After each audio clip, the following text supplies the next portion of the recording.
95 ഇൻഡസ്ട്രിയിൽ വരുന്നത്. തട്ടകം എന്നുള്ള സിനിമയിലൂടെ പ്രൊഡക്ഷൻ മാനേജറായിട്ടാണ് വരുന്നത്. നമുക്ക് കിട്ടിയത് പ്രൊഡക്ഷൻ മാനേജറായിട്ടാണ്. സിനിമയുടെ പ്രൊഡക്ഷൻ അറിയാതെ ഡയറക്റ്റ് ചെയ്യുക എന്ന് പറഞ്ഞാൽ വളരെ ബുദ്ധിമുട്ടാണ്. കാരണം ഒരു സിനിമയുടെ ബഡ്ജറ്റ് ഇടാൻ പറഞ്ഞാൽ വിത്തിൻ സെക്കൻഡ്സ് ഞാൻ ആ സിനിമയ്ക്ക് എന്ത് ബഡ്ജറ്റ് വരും എനിക്ക് പറയാൻ പറ്റും. തമ്പുരാനിൽ ലൊക്കേഷനിൽ ഞാൻ അവിടെ വർക്ക് ചെയ്തിരുന്നു. വളർന്നുകൊണ്ടിരിക്കുമ്പോൾ തന്നെ സിനിമ കണ്ടുകൊണ്ടാണ് വളർന്നത്. കുട്ടിക്കാലം മുതൽ തന്നെ നമ്മളുടെ എങ്ങോട്ട് തിരിഞ്ഞു പോയാലും ഏതെങ്കിലും ഷൂട്ട് ഉണ്ടാവും. പിന്നെ 2 മൂവിയും ഫിലിമാണ്. എപ്പോൾ കട്ട് ചെയ്യണം വെച്ചാൽ ഷാർപ്പ് കട്ട് ചെയ്യില്ലെങ്കിൽ ഫിലിം ഓടിക്കൊണ്ടിരിക്കും. സ്റ്റുഡിയോയിൽ നിന്ന് പുറത്തിറങ്ങിയിട്ട് കൈ തന്ന് കെട്ടിപ്പിടിച്ചിട്ട് വന്നു. ഹരിയുടെ ആദ്യത്തെ സിനിമയാണെന്ന് തോന്നില്ല കേട്ടോ. ചാൻ കഥാപാത്രങ്ങളും അല്ലെങ്കിൽ കോട്ടയം സ്ലാങ്കും പറയുന്ന കുട്ടേട്ടനെയാണ് ഞാൻ വള്ളവനാട്ടുകാരനായിട്ട് മാറ്റിയത്. പക്കാ ഫെസ്റ്റിവൽ മൂഡിലല്ല നമ്മൾ അതിന്റെ ക്രിയേറ്റ് ചെയ്തത്. 2008 നവാഗത സംവിധാനങ്ങളുടെ ക്രിട്ടിക്സ് അവാർഡ് കിട്ടിയിരുന്നു. സ്റ്റേറ്റ് അവാർഡിന്റെ ഫൈനൽ റൗണ്ടിൽ ആയിരുന്നു. പ്രതി വിളിച്ച് അന്ന് തന്നെ പറഞ്ഞു, ചേട്ടാ അങ്ങനെ നന്ദുണിയാണല്ലോ ഫൈനൽ റൗണ്ടിൽ ഉണ്ടല്ലോ. അനൗൺസ് ചെയ്തപ്പോൾ നമ്മുടെ സിനിമ ഇല്ല. മാളച്ചേട്ടനെ ഒരു കോമഡി ആർട്ടിസ്റ്റ് ആയിട്ടല്ല നമ്മൾ അവിടെ ടേസ്റ്റ് ചെയ്തിരിക്കുന്നത്. നീലാംബരിയിൽ ഭാമ, വിനീത, അനൂപ്, സുരാജ് സൂപ്പർ ഡ്യൂപ്പർ ഹിറ്റായിരുന്നു. അതിലത്തെ സോങ് ഇന്ദ്രനീലരാവിലൂടെ ചന്ദ്രകാന്തത്തേരിൽ. സൂര്യ ടി.വിയിൽ ഓൾറെഡി കലാകുടുംബമാണ്. ഞാൻ ചാക്യാരാണ്. ലിഫ്റ്റിന് താഴേക്ക് വന്ന് ഇറങ്ങുമ്പോൾ നായനാർ സാർ നോട്ടി പ്രൊഫസർ വേറൊരു പാറ്റേണിൽ ഞാൻ തീർച്ചയായിട്ടും അറ്റ്ലസ് രാമചന്ദ്രൻ സാറിനെ പരിചയപ്പെട്ടു. അദ്ദേഹമായിട്ട് വലിയൊരു സിനിമയുടെ പ്ലാനിങ്ങും ഉണ്ടായിരുന്നു. നമ്മുടെ അടുത്ത സിനിമ വരാൻ പോവുകയാണ്. ലീഡ് ക്യാരക്ടർ ചെയ്തിരിക്കുന്നത് എൻ്റെ മോൻ തന്നെയാണ്, ഗൗതം ഹരിനാരായണൻ. 2025 ഒരുമ്പെട്ടവൻ ചെയ്തു. 2026 ക്ലാക്ലി നസറി തിരിഞ്ഞു നോക്കി എന്നുള്ള സിനിമ വരാൻ പോവുക. തിയേറ്ററിൽ വന്ന് കണ്ടാൽ നിങ്ങൾക്ക് ഒരിക്കലും നിരാശപ്പെടേണ്ടി വരില്ല. ഹാപ്പി ആയിട്ടും എൻജോയ് ചെയ്തും രസകരമായിട്ടിരിക്കാം. അതിനുള്ള ഒരുപാട് സംഭവങ്ങൾ നമ്മളതിൽ കോർത്തിണക്കിയിട്ടുണ്ട്. വരിക, തിയേറ്ററിൽ വരിക, കാണുക, ഞങ്ങളെ അനുഗ്രഹിക്കുക. ഗുഡ് മോർണിംഗ്, നമസ്കാരം. JC studio story behind you ഇന്നത്തെ പ്രോഗ്രാം ഒരു വിശിഷ്ട അതിഥിയാണ്. ഞാൻ എപ്പോഴും പറയാറുണ്ട്, അതിഥികളെന്ന് പറയുന്നത് നമ്മളെ സംബന്ധിച്ച് ഞങ്ങൾ ചെറിയ ഒരു രീതിയിൽ തുടങ്ങിയ ഒരു സംരംഭമാണ്. എന്നാൽ ഇന്ന് നമ്മളെ തേടിയെത്തുന്ന അതിഥികളെന്ന് പറയുന്നത്, നമ്മുടെ കൂടെ വരുന്ന അതിഥികളെന്ന് പറയുന്നത് അവരൊരുപാട് വർഷങ്ങളുടെ എക്സ്പീരിയൻസ് മലയാള സിനിമ ഇൻഡസ്ട്രിയിലുള്ള ആളുകൾ തന്നെയാണ്. ഇന്നത്തെ അതിഥിയും നമുക്ക് വളരെ വേണ്ടപ്പെട്ട, എന്നാൽ ബൈ ചാൻസാണ് അദ്ദേഹത്തിനെ പരിചയപ്പെടാൻ സാധിച്ചത്. ഉള്ള കാര്യം ഉള്ളതുപോലെ പറയണമല്ലോ. ബൈ ചാൻസ് ആയിട്ടാണ് അദ്ദേഹത്തിന് പരിചയപ്പെടാൻ സാധിച്ചത്. അത് ഇതേപോലെ തന്നെ മലയാള സിനിമ ഇൻഡസ്ട്രിയിൽ വർഷങ്ങളുടെ എക്സ്പീരിയൻസ് ഉള്ള ജോസ് വരാപ്പുഴ പുള്ളിക്കാരൻ്റെ കെയർ ഓഫിലാണ് ഇന്ന് നമ്മുടെ ഗസ്റ്റ് വന്നേക്കുന്നത്. പക്ഷേ അദ്ദേഹം ഇവിടെ വന്നു ഞങ്ങൾക്ക് വേണ്ടി കുറച്ച് നേരം സ്പെൻഡ് ചെയ്തപ്പോൾ നമ്മൾ മനസ്സിലാക്കുന്നൊരു കാര്യമുണ്ട്. നമ്മുടെ കൂടെ നിൽക്കുന്ന ഒരു വ്യക്തിത്വത്തിന് ഉടമ, സാധാരണക്കാരൻ, എന്നാൽ മലയാള സിനിമയിൽ തൻ്റെ ആധിപത്യം സ്ഥാപിച്ചുകൊണ്ട് മുന്നോട്ട് പോകുന്ന ഏകദേശം 6 സിനിമകൾ ചെയ്തിട്ടുള്ള വ്യക്തി മാത്രമല്ല, വർഷങ്ങളുടെ എക്സ്പീരിയൻസ് ഉണ്ട്. അതെന്താണെന്നുള്ളത് അദ്ദേഹം തന്നെ നിങ്ങളോട് നേരിട്ട് പറയുന്നതായിരിക്കും. പുള്ളിക്കാരൻ്റെ പേര് ഹരിനാരായണൻ എന്നാണ്. ഡയറക്ടറാണ്, പ്രൊഡക്ഷൻ എക്സിക്യൂട്ടീവ് ആയിരുന്നു അല്ലേ സാറേ? യെസ്. നമസ്കാരം, ഗുഡ് മോർണിംഗ്. നമസ്കാരം. Good morning. സച്ചിനാണ്. ഹായ്. പറയൂ സാറേ. നമ്മളൊരു ചെറിയ പരിപാടിയാണ് കേട്ടോ സാർ. ചെറിയ പരിപാടികളാണല്ലോ രസമുള്ളത്. അതെ, ചെറുതെന്നുള്ളതല്ല, എല്ലാം വലുതാണ്. നമ്മളെല്ലാവരും വലുതായിട്ട് കാണുന്ന ഒരാളാണ്. തീർച്ചയായിട്ടും സന്തോഷം. നമസ്കാരം. അപ്പോൾ ഹരി സാറ് വർഷങ്ങളുടെ എക്സ്പീരിയൻസ് ഉണ്ട് മലയാള സിനിമ ഇൻഡസ്ട്രിയിൽ അല്ലേ? എത്ര വർഷം? 95 ഇൻഡസ്ട്രിയിൽ വരുന്നത്. പ്രൊഡക്ഷൻ എക്സിക്യൂട്ടീവ് ആയിട്ടാണ് ഇത് 95 തട്ടകം എന്നുള്ള സിനിമയിലൂടെ പ്രൊഡക്ഷൻ മാനേജറായിട്ടാണ് വരുന്നത്. ഓ, അത് നമ്മൾ മോഹം മാനേജറായിട്ട് നിൽക്കാനുള്ളായിരുന്നു. അസിസ്റ്റന്റ് ഡയറക്ടർ ആവാനാണ് മോഹം. ഡയറക്ഷൻ എന്നുള്ളതാണ് നമ്മളുടെ എയിം. അപ്പോൾ ആ ഒരു ഇതിന് അവസരം നോക്കി അവിടെ നടന്നപ്പോൾ പക്ഷേ നമുക്ക് കിട്ടിയത് പ്രൊഡക്ഷൻ മാനേജറായിട്ടാണ്. ആ ഒരു വർക്കിൽ നമുക്ക് ഇൻവോൾവ് ആവാൻ പറ്റിയതും നമുക്കതിൽ വർക്ക് ചെയ്യാൻ പറ്റിയതും അങ്ങനെയാണ്. പക്ഷേ ഗ്രാജുവലി നമുക്ക് പക്ഷെ അത് ഗുണം ചെയ്യാണ് ചെയ്തത്. മനസ്സിലായി. ഒരു എക്സ്പീരിയൻസിനുള്ള നല്ലൊരു ഏരിയയാണ്. ഞാൻ ഇപ്പോൾ സംവിധാനം ചെയ്യാൻ പോകുന്ന ഏതൊരു ആളോടും, പുതിയ വരുന്ന അപ്കമിങ് ആയിട്ടുള്ള ആൾക്കാരൊപ്പം, പഴയ ആൾക്കാരോട് നമുക്ക് പറയേണ്ട കാര്യമില്ല. അതെ, പറയാനുള്ള ഒറ്റ കാര്യം എന്താ വെച്ചാൽ പ്രൊഡക്ഷൻ അറിഞ്ഞിരിക്കണം. സിനിമയുടെ പ്രൊഡക്ഷൻ അറിയാതെ ഡയറക്റ്റ് ചെയ്യുക എന്ന് പറഞ്ഞാൽ വളരെ ബുദ്ധിമുട്ടാണ്. കാരണം എന്നോടിപ്പോൾ ഒരു സിനിമയുടെ ബഡ്ജറ്റ് ഇടാൻ പറഞ്ഞാൽ എനിക്ക് വിത്തിൻ സെക്കൻഡ്സ് ഞാൻ ആ സിനിമയ്ക്ക് എന്ത് ബഡ്ജറ്റ് വരുമെന്ന് എനിക്ക് പറയാൻ പറ്റും. മനസ്സിലായി. കാരണം എനിക്ക് അതിൻ്റെ പ്രൊഡക്ഷൻ, ഓരോരുത്തർക്ക് കൊടുക്കുന്ന ഡാറ്റ അല്ലെങ്കിൽ മറ്റുള്ള എല്ലാ ഏരിയകളും നമുക്ക് കൃത്യമായിട്ട് അറിയാം. അത് നമ്മൾ ആദ്യം മുതലേ അതാണ് പഠിച്ചു വന്നിരിക്കുന്നത്. കറക്റ്റ്. അപ്പോൾ അതാണ് നമുക്കത് ഒരു ഫസ്റ്റ് പറയാനുള്ള ഒരു സാധനം. പിന്നെ ഈ അസിസ്റ്റന്റ് ഡയറക്ടർ ആവാനുള്ള ഒരു ശ്രമം നടത്തിക്കൊണ്ടിരിക്കുന്ന ഒരു കാലം ഉണ്ടായിരുന്നു. അതെ, അത് പറയുകയാണെങ്കിൽ നമ്മുടെ ലാൽ ജോസ് സാറൊക്കെ മറവത്തൂർക്കനോ അദ്ദേഹത്തിൻ്റെ ആദ്യത്തെ മൂവി, അതിൻ്റെ പ്രീ പ്രൊഡക്ഷൻ വർക്കുകളും അതിൻ്റെ ഇതൊക്കെ ചർച്ച നടന്നുകൊണ്ടിരിക്കുമ്പോൾ ഞാൻ അദ്ദേഹത്തിൻ്റെ അടുത്ത് പോയിട്ടുണ്ട് assist ചെയ്യാനായിട്ട്. ആ സമയത്ത് അത് ആ സമയത്ത് ഞാൻ അസിസ്റ്റ് ചെയ്യാനായിട്ട് ഏത് വർഷം വരുന്നത്? 90-കളിലാണ്. ആ അതെ, അല്ലല്ല മേ ബി അല്ല കറക്റ്റ്, അതെ 90. ആ സമയത്ത് ഞാൻ അദ്ദേഹത്തിൻ്റെ അടുത്ത് വീട്ടിൽ പോയി അസിസ്റ്റന്റ് ഡയറക്ടർ ആവാൻ നിർത്താൻ പറ്റുമോ വെച്ചാൽ, പക്ഷെ അദ്ദേഹത്തിന്റെ കൂടെ ഓൾറെഡി കമൽ സാറിന്റെ കൂടെയുള്ള കുറെ ആൾക്കാരും അതെ എല്ലാവരും ഉണ്ടാവും. നമ്മളെ അക്കോമഡേറ്റ് ചെയ്യാൻ പറ്റിയിട്ടില്ല. അതുകൊണ്ട് എനിക്ക് വിഷമമില്ല. അന്ന് നമുക്ക് തോന്നൂല്ലോ ഇപ്പൊ കിട്ടും എന്നുള്ളതിലാണ് നമ്മൾ പോയിക്കൊണ്ടിരിക്കുന്നത്.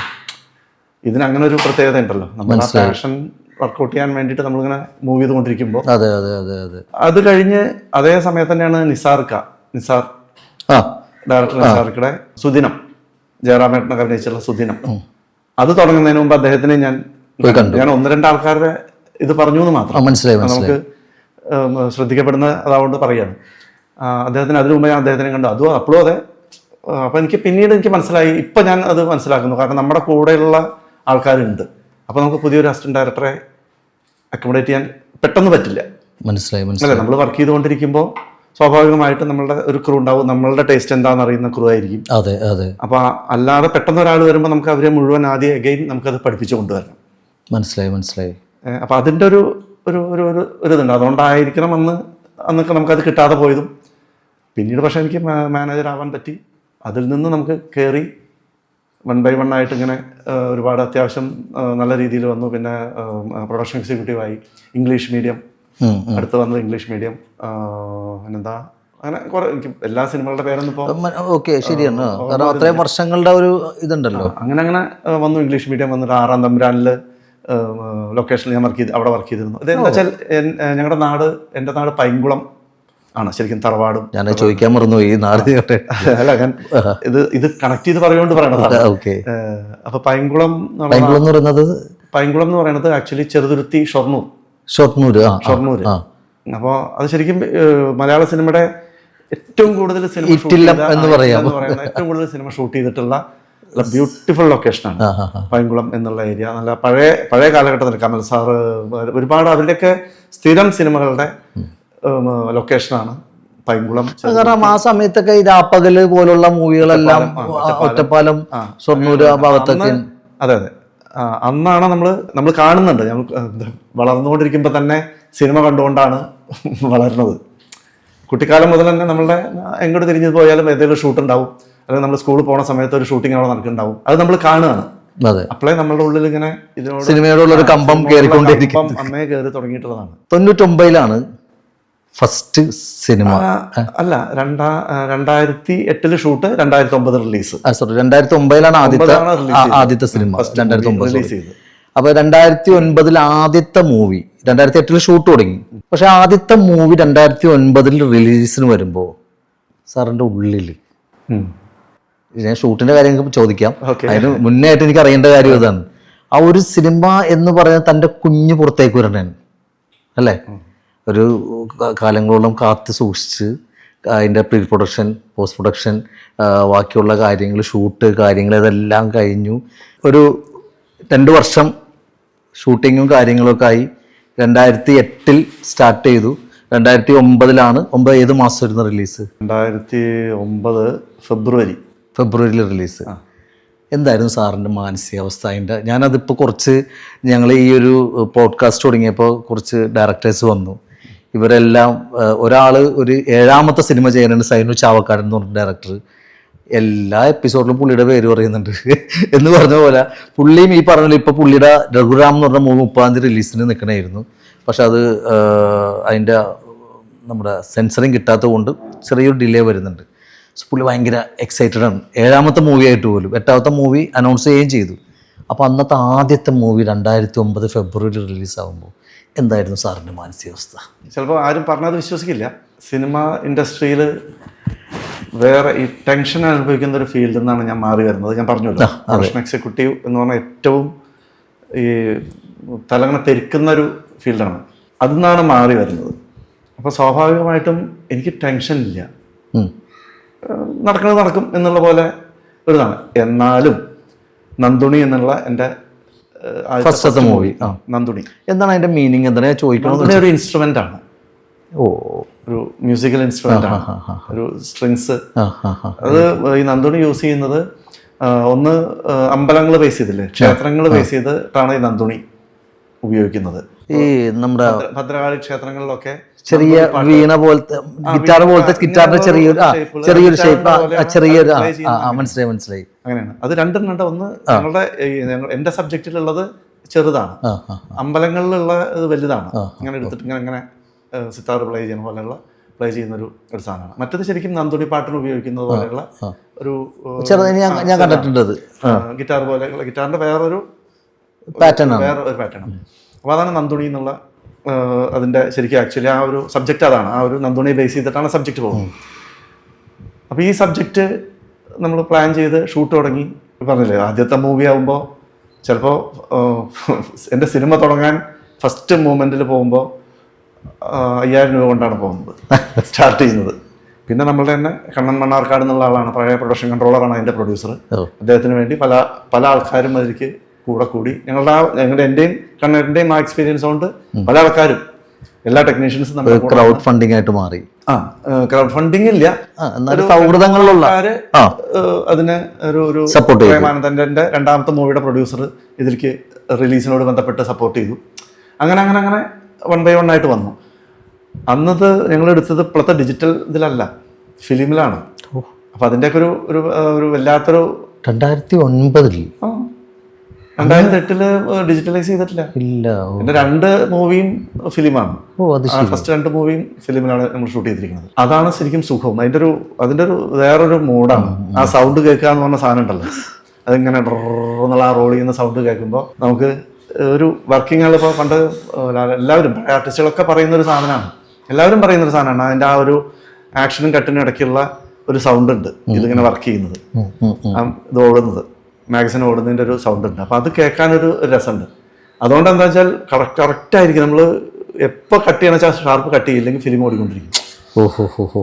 അതൊരു വലിയൊരു ഇതാണല്ലോ. നമുക്ക് ഷാർപ്പായിട്ട് കട്ട് ചെയ്തില്ലെങ്കിൽ അത്രയും കുറച്ചുകൂടി അത്രയും ഫിലിം വേസ്റ്റ് ആണ്.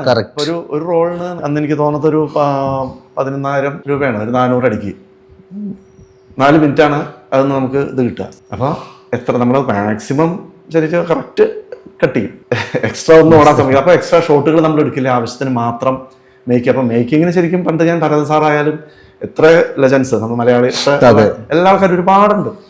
അപ്പം അവരൊക്കെ ഇപ്പോൾ ശശിയേട്ടൻ, ശശി സാറ്, ഇവരൊക്കെ ഇത്രയും ക്രൗഡും ഇതൊക്കെ വെച്ചിട്ട് ഈ ക്യാമറ വെച്ചിട്ടാണ്, ഒറ്റ സിംഗിൾ ക്യാമറ ആയിരിക്കും അത് വർക്ക് ചെയ്തിരിക്കുന്നത്. അപ്പൊ അവരുടെയൊക്കെ ബ്രില്യൻസ് നമുക്ക് എന്ത് സാധനം എടുക്കുന്നതിന് മുമ്പ് കണ്ണു എഡിറ്റ് ചെയ്യണു, അത് വേണ്ട മാറ്റിയെടുക്കുക എന്ന് പറഞ്ഞിട്ടുള്ള ഒരു രീതിയായി കഴിഞ്ഞു ഇവിടുത്തെ സിനിമയുടെ. പക്ഷെ അന്ന് അവരത് എങ്ങനെ ചിന്തിച്ചെടുത്ത്, പക്ഷെ അപ്പൊ അന്ന് അങ്ങനെ വളർന്നതാണ് ഞാനും. സാറ് പറഞ്ഞപ്പോൾ ഒരു കാര്യം ഓർമ്മ വന്നിട്ട് അതിന് പെട്ടെന്ന് പറയുന്നത്, നമ്മുടെ പഴയ ക്യാമറ, അതായത് ഇതിൻ്റെ മുകളിലൊരു ഇരിപ്പുണ്ട്, ഇതവിടെ ഇരിപ്പുണ്ട്, ഒട്ടിച്ച് വെച്ചിട്ടുണ്ട്.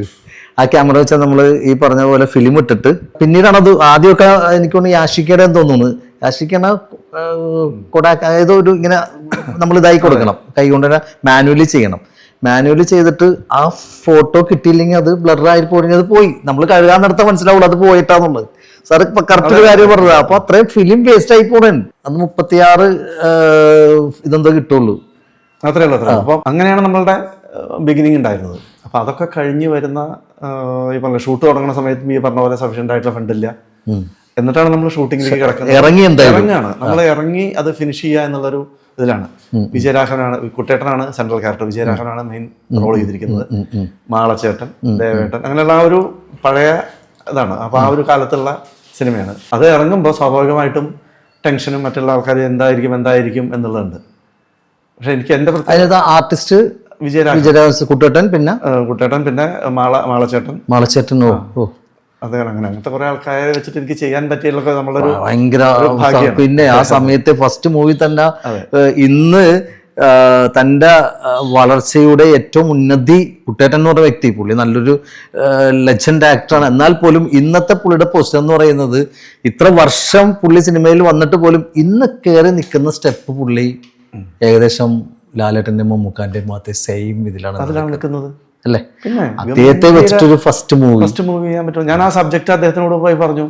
അപ്പോൾ പറഞ്ഞു, ഞാൻ ഈ പ്രൊഡക്ഷൻ എക്സിക്യൂട്ടീവ് എന്നുള്ള രീതിയിൽ അദ്ദേഹമായിട്ട് പരിചയമുണ്ട്. നമ്മുടെ ഇങ്ങനെ പോയി പറയുമ്പോൾ എൻ്റെ മുഖത്തേക്ക് ഇങ്ങനെ നോക്കി കുറച്ച് നേരം പ്രൊഡക്ഷൻ എക്സിക്യൂട്ടീവ് ഡയറക്ടർ എന്നുള്ള രീതിയിൽ അദ്ദേഹം ചോദിച്ചു. പിന്നെ ഓക്കെ, ആ സബ്ജക്റ്റ് നരേറ്റ് ചെയ്തു. ആ നരേറ്റ് ചെയ്യുന്നതൊക്കെ കണ്ട് അദ്ദേഹത്തിന് ഇഷ്ടമായി. പറഞ്ഞു നമുക്ക് പ്രൊസീഡ് ചെയ്തോളൂ, നമ്മൾ പ്ലാൻ ചെയ്തോളൂ, നമുക്ക് ചെയ്യാം, എത്ര ദിവസം വേണം പറയാൻ പറഞ്ഞു. നമുക്കൊരു 20 ദിവസം അത്ര മതിയാവോ? ആ മതി നമ്മൾ ആ ഒരു രീതിയിൽ അങ്ങനെ വെച്ചു.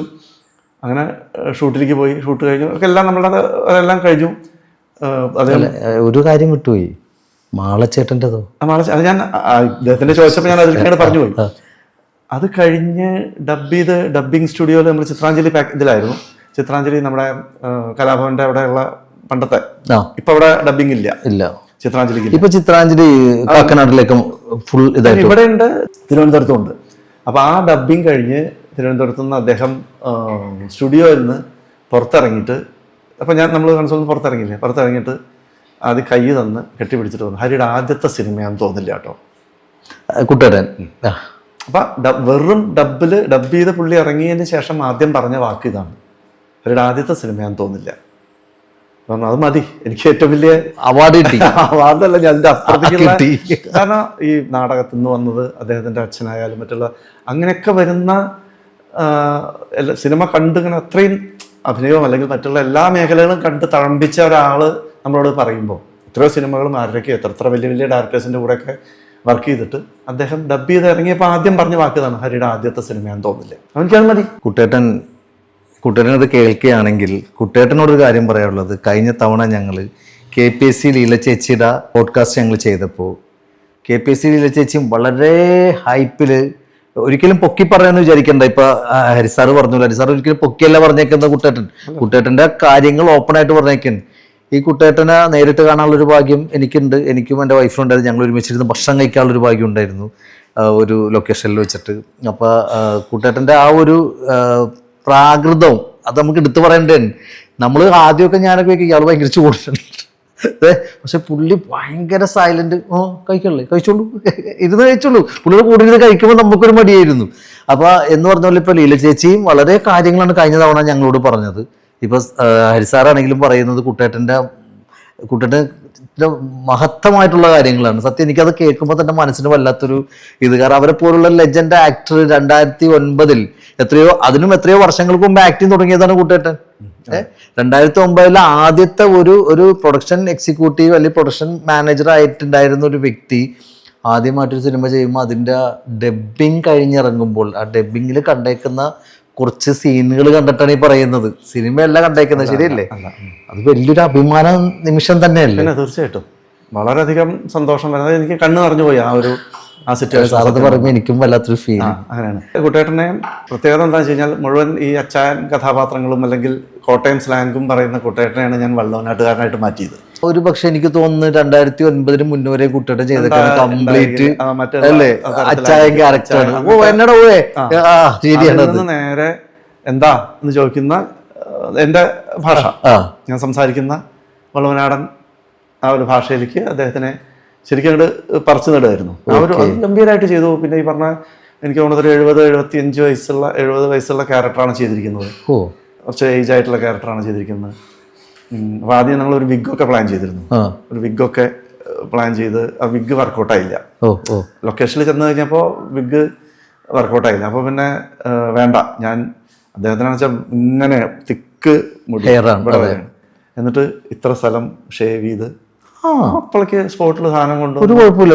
ഒരു ഏരിയ മൊത്തം ഏജ് ആക്കിയിട്ട് കൊണ്ടുവരാൻ വേണ്ടി അദ്ദേഹം തന്നെ അത് പിന്നെ ഡെയിലി അത് കീപ്പ് ചെയ്യും. മൊത്തം നരയൊക്കെ ഇട്ട് അങ്ങനത്തെ വേറൊരു ഇതിലേക്ക് മാറ്റിയെടുത്തു അദ്ദേഹം. അപ്പൊ അങ്ങനെ ഒരു ഇതാണ്, അത്രയും ഡെഡിക്കേറ്റാണ് അദ്ദേഹം. അതെ, അപ്പൊ നമുക്കും അതെ അതിൽ ആദ്യത്തെ ഒരു സിനിമയിൽ ഇങ്ങനെ കിട്ടുമ്പോൾ നമുക്ക് ഇങ്ങനെ കയറുകയാണ് കൂടുതൽ നമുക്കൊരു അതെ നമ്മളുടെ ഒരു പോസിറ്റീവ് വൈബാണ് നമുക്ക് കയറുന്നത് അവരിൽ നിന്ന് കിട്ടുന്നത്. സത്യം ഒരു വലിയൊരു അങ്ങനെ ഒരു മൂന്ന് പാട്ടുകൾ ഉണ്ട് ആ സിനിമയിൽ. എല്ലാം അത്യാവശ്യം നല്ല രീതിയിൽ പോയിട്ടുള്ള പാട്ടുകളും ഇതൊക്കെ കഴിഞ്ഞ് നമ്മള് ഷൂട്ടിംഗ് നമ്മൾ സെൻസർ എല്ലാം കഴിഞ്ഞ് നമ്മളിതിൽ അവാർഡിന് നമ്മളൊരു ഫെസ്റ്റിവൽ മൂഡുള്ള മൂവിയാണ് നന്ദുണി. ആ പേര് കേട്ടാൽ തന്നെ ഏകദേശം. എന്നാൽ പക്കാ ഫെസ്റ്റിവൽ മൂഡിലല്ല നമ്മൾ അതിന്റെ ക്രിയേറ്റ് ചെയ്തിരിക്കുന്നത്. വേണമെങ്കിൽ നന്നായി പ്രൊമോഷനൊക്കെ കൊടുത്തു കഴിഞ്ഞാൽ ചിലപ്പോൾ വേറെ തരത്തിലേക്ക് പോവാം. ഇതിനെ കൊടുത്തിരുന്നു. അപ്പോൾ എനിക്ക് അന്ന് 2008 നവാഗത സംവിധാനത്തിലെ ക്രിട്ടിക്സ് അവാർഡൊക്കെ കിട്ടിയിരുന്നു. ഞാനത് വായിച്ചിരുന്നു. ക്രിട്ടിക്സ് അവാർഡൊക്കെ കിട്ടിയിരുന്നു. സ്റ്റേറ്റ് അവാർഡിന്റെ ഫൈനൽ റൗണ്ടിൽ ഉണ്ടായിരുന്നു. 2009 2008 അവാർഡിന്റെ സ്റ്റേറ്റ് അവാർഡിന്റെ നന്ദുണിയും തലപ്പാവുമാണ് പൃഥ്വിരാജിന്റെ നമ്മുടെ ഡയറക്ടറിന്റെ പേര് ഞാൻ മറന്നു. മധുപാൽ സാർ. മധുവേട്ടനും അപ്പോൾ എന്നോട് ചാനലിനൊക്കെ രാത്രി വിളിക്കുകയൊക്കെ ചെയ്തു. ഷാറ്റിനൊക്കെ പ്രജുല വിളിക്കുകയൊക്കെ ചെയ്തിട്ട് പറഞ്ഞു. അപ്പം നമ്മൾ ഈ പ്രൊഡക്ഷൻ എക്സിക്യൂട്ടീവ് ആവുകൊണ്ട് പണ്ട് ഈ സിനിമ കവറേജുകൾ ഒരുപാട് ലൊക്കേഷനിൽ വരുമ്പോൾ ഇവരായിട്ടൊക്കെ നല്ല കണക്ഷനാണ്. മനസ്സിലായി. ഇപ്പം ഈ ചാനലിലത്തെ ആൾക്കാരൊക്കെ ആയിട്ട്. അപ്പോൾ പ്രജുല എൻ്റെ ഫ്രണ്ടാണ്. അപ്പോൾ പ്രജുല വിളിച്ചന്ന് തന്നെ പറഞ്ഞു, ചേട്ടാ അങ്ങനെ നന്ദുണിയാണല്ലോ ഫൈനൽ റൗണ്ടിലുണ്ടല്ലോ. സന്തോഷം. സ്ക്രോളിംഗ് ഒക്കെ പോണ ഞാൻ കാണുന്നുണ്ട്. നാളെ രാവിലെ എന്താണ് അനൗൺസ് ചെയ്യുക എന്നുള്ളത് എനിക്ക് അറിയില്ല എന്നുള്ള അങ്ങനെയാണല്ലോ. അപ്പോൾ സ്റ്റേറ്റ് അവാർഡിന്റെ ആ ഒരു ഇതിൽ നിന്ന് പക്ഷെ അനൗൺസ് ചെയ്തപ്പോൾ നമ്മുടെ സിനിമ ഇല്ല. അടൂർ സാറിനാണ് ഏറ്റവും നല്ല സംവിധായകൻ എന്ന് വന്നു. അപ്പോൾ സ്വാഭാവികമായിട്ടും മധുവേട്ടന് ക്രിട്ടിക്സ് നവാഗത സംവിധാനങ്ങളുടെ അവാർഡും പോയി. അപ്പോൾ നമുക്ക് സന്തോഷമേ ഉള്ളൂ. കാരണം അദ്ദേഹം നമ്മളെക്കാൾ ബഡ്ജറ്റ് ഉള്ള മൂവിയാണ്. ഒരുപാട് ടെക്നിക്കൽ അവർക്ക് മാക്സിമം ചെയ്യാൻ പറ്റും. അപ്പൊ അതുകൊണ്ടൊക്കെ അതിനൊരു എന്തായാലും കുറച്ച് ആൾക്കാരുടെ അല്ലെങ്കിൽ ജഡ്ജിങ് പാനലിലൊക്കെ അതിലേക്ക് ഫോക്കസ് ചെയ്യുള്ളൂ. നമുക്ക് യാതൊരു പ്രശ്നമില്ല, നമ്മൾ അതിനൊരു വിഷമമില്ല. പക്ഷെ നമുക്കത് അല്ല അംഗീകരിച്ചല്ലോ, ഒരു അവാർഡിന് തുല്യം തന്നെയാണ്. ആദ്യമേ കിട്ടിയിട്ടുണ്ട്, കുട്ടേട്ടന്റെ കിട്ടി. അത് മാത്രമല്ല അവാർഡ് എനിക്ക് മറ്റേത് കിട്ടുകയും ചെയ്തു. ക്രിട്ടിക്സ് അവാർഡ് നവാഗത സംവിധാനങ്ങൾ കിട്ടി. അല്ല പാനലിൽ പോകാന്ന് പറഞ്ഞാൽ തന്നെ അംഗീകാരമില്ലേ സാറേ? ഓസ്കാർ അവാർഡ് കിട്ടണമെന്നില്ല. എന്ത് നമ്മുടെ ബ്രഹ്മയുഗം എന്ന് പറഞ്ഞ സിനിമ മമ്മൂക്കാന്റെ ഓസ്കാറിന്റെ മറ്റേ നോമിനേറ്റ് ചെയ്തു. അതിന് ഓസ്കാർ കിട്ടണമെന്നില്ല. പക്ഷെ അവിടെ നോമിനേഷൻ കിട്ടി, അതിന്റെ അകത്തേക്ക് ചെന്നു, അവിടെ ഒരു 5 പേർക്ക് കാണാൻ സാധിച്ചു. അതിനല്ലേ ഏറ്റവും വലിയ കാര്യം. തീർച്ചയായിട്ടും അത്രേ ഉള്ളൂ. അപ്പൊ എനിക്കും അതേ പറഞ്ഞ അപ്പൊ അങ്ങനെയാണ് ഈ സിനിമയുടെ റിലീസിലേക്ക് വരുന്നത്. ഓക്കെ. ഈ ഇങ്ങനത്തെ ക്രൈറ്റീരിയയും ഇതെല്ലാം കഴിഞ്ഞ് നമ്മൾ ഓൾറെഡി അപ്രിസിയേഷൻ കിട്ടിക്കഴിഞ്ഞു ആ സിനിമയ്ക്ക്. പിന്നെയാണ് നമ്മൾ ഈ സിനിമ റിലീസിലേക്ക് വരുന്നത്. റിലീസിൽ വരുന്നതിന് മുമ്പ് എൻ്റെ അടുത്ത സിനിമയുടെ ഷൂട്ടിങ്ങും എല്ലാ ഡേറ്റ്സൊക്കെ പൂജ എല്ലാം കഴിഞ്ഞു. നീലാംബരി എന്നുള്ള മൂവിയുടെ ഷൂട്ട് ചെയ്യാനുള്ള എല്ലാ സാധനവും ശരിയാക്കി മാർച്ച് 5-ാം തീയതി ഷൂട്ട് തുടങ്ങാൻ പോകണം. ഈ സിനിമ റിലീസ് ചെയ്യുന്നത് ഫെബ്രുവരി 27. നന്ദുണി റിലീസ് ചെയ്യുന്നത് ഫെബ്രുവരി 27. 4-5 ദിവസമാണ് പിന്നെ സിനിമയുടെ ഷൂട്ട്. ഇവിടെ എറണാകുളത്ത് കാനൂസിലായിരുന്നു അന്ന്. അവിടെയാണ്.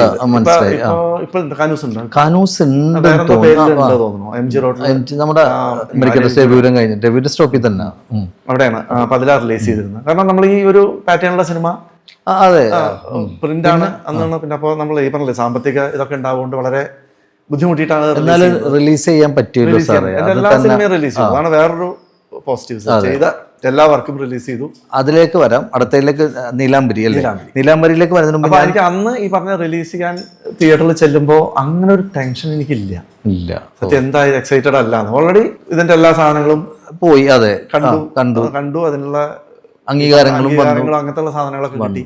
പിന്നെ അതേ പാറ്റേൺ. പിന്നെ കൊമേഴ്സ്യലി മറ്റുള്ള ആൾക്കാർ കണ്ട് സക്സസ് ആയാൽ ഓക്കെ, അത് സന്തോഷം. കുറെ കൂടി നമുക്ക് സന്തോഷം. അതെ. അന്ന് തന്നെ അതിന്റെ സാറ്റലൈറ്റ് ബിസിനസ്സും എല്ലാ സാധനങ്ങളും നമ്മൾ ബിഫോറേ നമുക്ക് കിട്ടിയിട്ടുണ്ട്. അന്നേ നമ്മൾ അതെല്ലാം സെയിൽ ചെയ്തു. അപ്പൊ അതും പ്രശ്നം ഉണ്ടായിട്ടില്ല. ആ മൂവിക്ക് എന്റെ അതിലേക്ക് അടുത്ത മൂവിയിലേക്ക് വരുന്നതിന് മുമ്പായിട്ട് ഞാൻ മാളച്ചേട്ടൻ്റെ കാര്യം ചോദിച്ചായിരുന്നു. കാരണം എനിക്ക് ഒരുപാട് ഇഷ്ടമുള്ളൊരു നടനായിരുന്നു മാളച്ചേട്ടൻ. കാരണം കോമഡി ആർട്ടിസ്റ്റുകൾ പലരും നമ്മുടെ മുന്നിൽ വന്നു പോയിട്ടുണ്ട്. ആ സമയം നമ്മളൊക്കെ ആ ഒരു കാലഘട്ടം എന്ന് പറഞ്ഞാൽ കോളേജിൽ പഠിക്കുന്ന കാലഘട്ടം.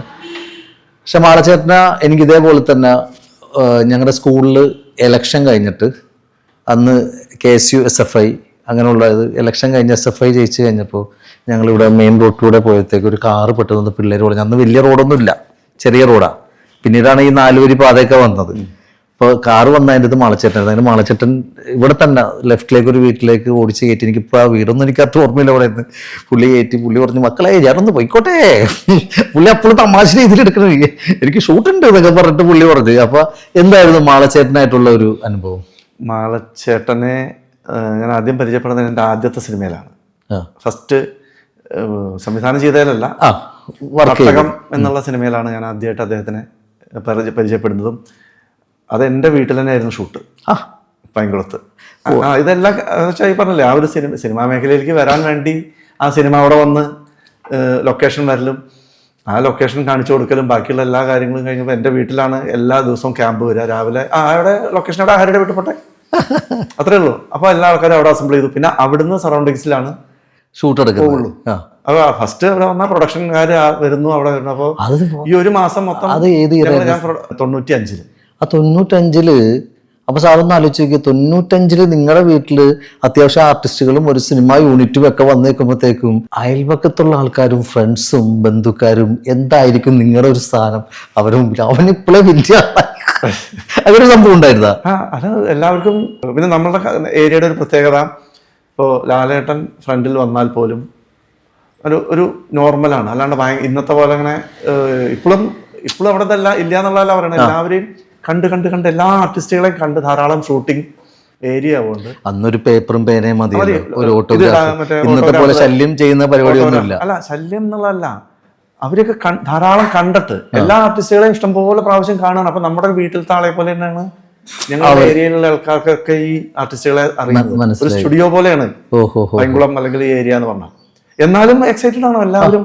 ഓരോരുത്തരും വരുമ്പോഴും ആരാന്ന് ആർട്ടിസ്റ്റ്, ആരൊക്കെയാ വന്നേക്കണ നമ്മളോടാണ് ചോദിക്കുക. ഇന്നാളുണ്ട്, നെടുപടിയുണ്ട്, വേണിച്ചേട്ടുണ്ട്, മറ്റേ ഇതുണ്ട്, അന്ന് രഞ്ജിതയാണ് ഹീറോയിൻ, രഞ്ജിതയാണ്, മറ്റുള്ള മാളച്ചേട്ടുണ്ട് എന്നുള്ള അങ്ങനെയുള്ള സാധനം ഉണ്ടല്ലോ, മച്ചാൻ വർഗീസ്. അപ്പൊ ആ ഒരു സമയത്ത് ഈ പറഞ്ഞ പോലെ തൊട്ട അയൽവക്കത്തുള്ള ആൾക്കാരൊക്കെ വരുമ്പോഴും നമ്മളൊരു വേറൊരു മൂഡ്. ആദ്യമായിട്ടാണല്ലോ നമ്മൾ ഈ സിനിമ. അപ്പോൾ ഞാൻ പ്രൊഡക്ഷൻ മാനേജറാന്ന് അറിഞ്ഞിട്ടൊന്നല്ല വർക്ക് ചെയ്യുന്നത്, ഓടാണ്. എന്ത് കാര്യത്തിനും എന്റെ പേരാ വിളിക്കുക. കാരണം നമ്മുടെ നാട്ടിലും വീട്ടിലുള്ള ഷൂട്ടിന്റെ സമയത്ത് അങ്ങനെയാണല്ലോ. ഫസ്റ്റ് സിനിമയുടെ മാളച്ചേട്ടനെ പരിചയപ്പെട്ടു. അതിനുശേഷം നമ്മുടെ ഈ മൂവിയിലേക്ക് പല സമയത്തും ഇങ്ങനെ സിനിമ ഞാൻ പ്രൊഡക്ഷൻ എക്സിക്യൂട്ടീവ് മാനേജറൊക്കെ ആയിട്ട് ഇങ്ങനെ പോകുന്ന സമയങ്ങളിൽ പല സ്ഥലങ്ങളിലും പല വർക്കുകളിലും വരുന്നു. യാദൃശ്യമായിട്ട് നമ്മളുടെ ഈ സബ്ജക്റ്റ് ഈ പറഞ്ഞല്ലേ, ഈ ഇൻസ്ട്രുമെന്റ്സും ഇതിനോടൊക്കെ ബന്ധപ്പെട്ടുള്ള സംഭവം കൊണ്ടും ഭയങ്കര താളബോധമാണ് അദ്ദേഹത്തിന്. തബല ഇതിലൊരു നമ്മളുടെ കഥാപാത്രത്തിന് ഈ മണ്ണാൻ സമുദായത്തിൽ വരുന്ന പോതനും തറയൊക്കെ കിട്ടുന്ന അങ്ങനെയൊക്കെയുള്ള ഒരു സബ്ജക്റ്റ് അങ്ങനെ പോകുന്നത്. അപ്പോൾ ഇതിൻ്റെ താളവും അതൊക്കെ അദ്ദേഹത്തിന് ഭയങ്കര ഇതാണ്. അപ്പോൾ അതൊക്കെ പറ്റുന്ന ഒരാൾ അങ്ങനത്തെ ഒരു സബ്ജക്റ്റ് ആവുകൊണ്ടും, പിന്നെ മാളച്ചേട്ടനെ ഒരു കോമഡി ആർട്ടിസ്റ്റ് ആയിട്ടല്ല നമ്മളവിടെ ഫേസ് ചെയ്തിരിക്കുന്നത്. അരവിന്ദേട്ടനെ ഞങ്ങൾ നേരെ എടുത്തിട്ട് ഒരു ഭയങ്കര ഒരു അത്യാവശ്യം സെന്റിമെന്റ്സും കണ്ണ് നിറയിപ്പിക്കുന്ന സീക്വൻസൊക്കെ ഉണ്ട്. ഈ കഥാപാത്രം വിജയരാഘവന്റെ കഥാപാത്രം ഇടയ്ക്ക് വെച്ച് മരിച്ചുപോയി. അയാളുടെ മോള് സ്ട്രഗിൾ ചെയ്യുമ്പോൾ ആ കുട്ടിയെ സഹായിക്കുന്നതൊക്കെ മാളച്ചേട്ടനായിട്ടുള്ള ഭയങ്കര വേറൊരു സെന്റി ട്രാക്കിലൊക്കെ പോകുന്ന ഒരു സാധനമാണ്. അപ്പോൾ അതൊക്കെ ശരിക്കും നമ്മളിങ്ങനെ ഇങ്ങനെ നിന്ന് സെക്കൻഡ് കൊണ്ടൊക്കെ കണ്ണിലൊക്കെ വെള്ളം നിറഞ്ഞിങ്ങനെ ഒഴുകുക. അദ്ദേഹത്തിൻ്റെ കണ്ണിങ്ങനെ ചിലപ്പോൾ ഒഴുകില്ല, അങ്ങനെ തുളുമ്പി നിൽക്കുന്ന ആ ഒരു സാധനമാണ്. അങ്ങനെയാണെന്ന് വെച്ചാൽ അങ്ങനെ നാച്ചുറൽ. അപ്പൊ അങ്ങനത്തെ ആൾക്കാരാണ് എന്റെ ആദ്യത്തെ സിനിമയിൽ അഭിനയിച്ചത് മുഴുവൻ അങ്ങനത്തെ ആൾക്കാരാണ്. വല്ലാത്തൊരു നഷ്ടം തന്നെ ശരിക്കും പറഞ്ഞു. ഈ മാളച്ചേട്ടൻ, ദേവേട്ടൻ ഉണ്ടായിരുന്നു. അപ്പൊ ഇവരൊക്കെ അവരവരുടേതായിട്ടുള്ള സ്പേസിൽ ഗംഭീരമായിട്ടാണ് നമുക്കത് തന്നത്. ഫസ്റ്റ് മൂവി ആയിട്ട് ഇത്രയും ആർട്ടിസ്റ്റിന്റെ ഡേറ്റ് സാറിന് കിട്ടി. അതെന്നെ വലിയൊരു കാര്യമില്ലേ? ഇത് ആർക്കും കിട്ടാത്തൊരു സൗഭാഗ്യമാണത്.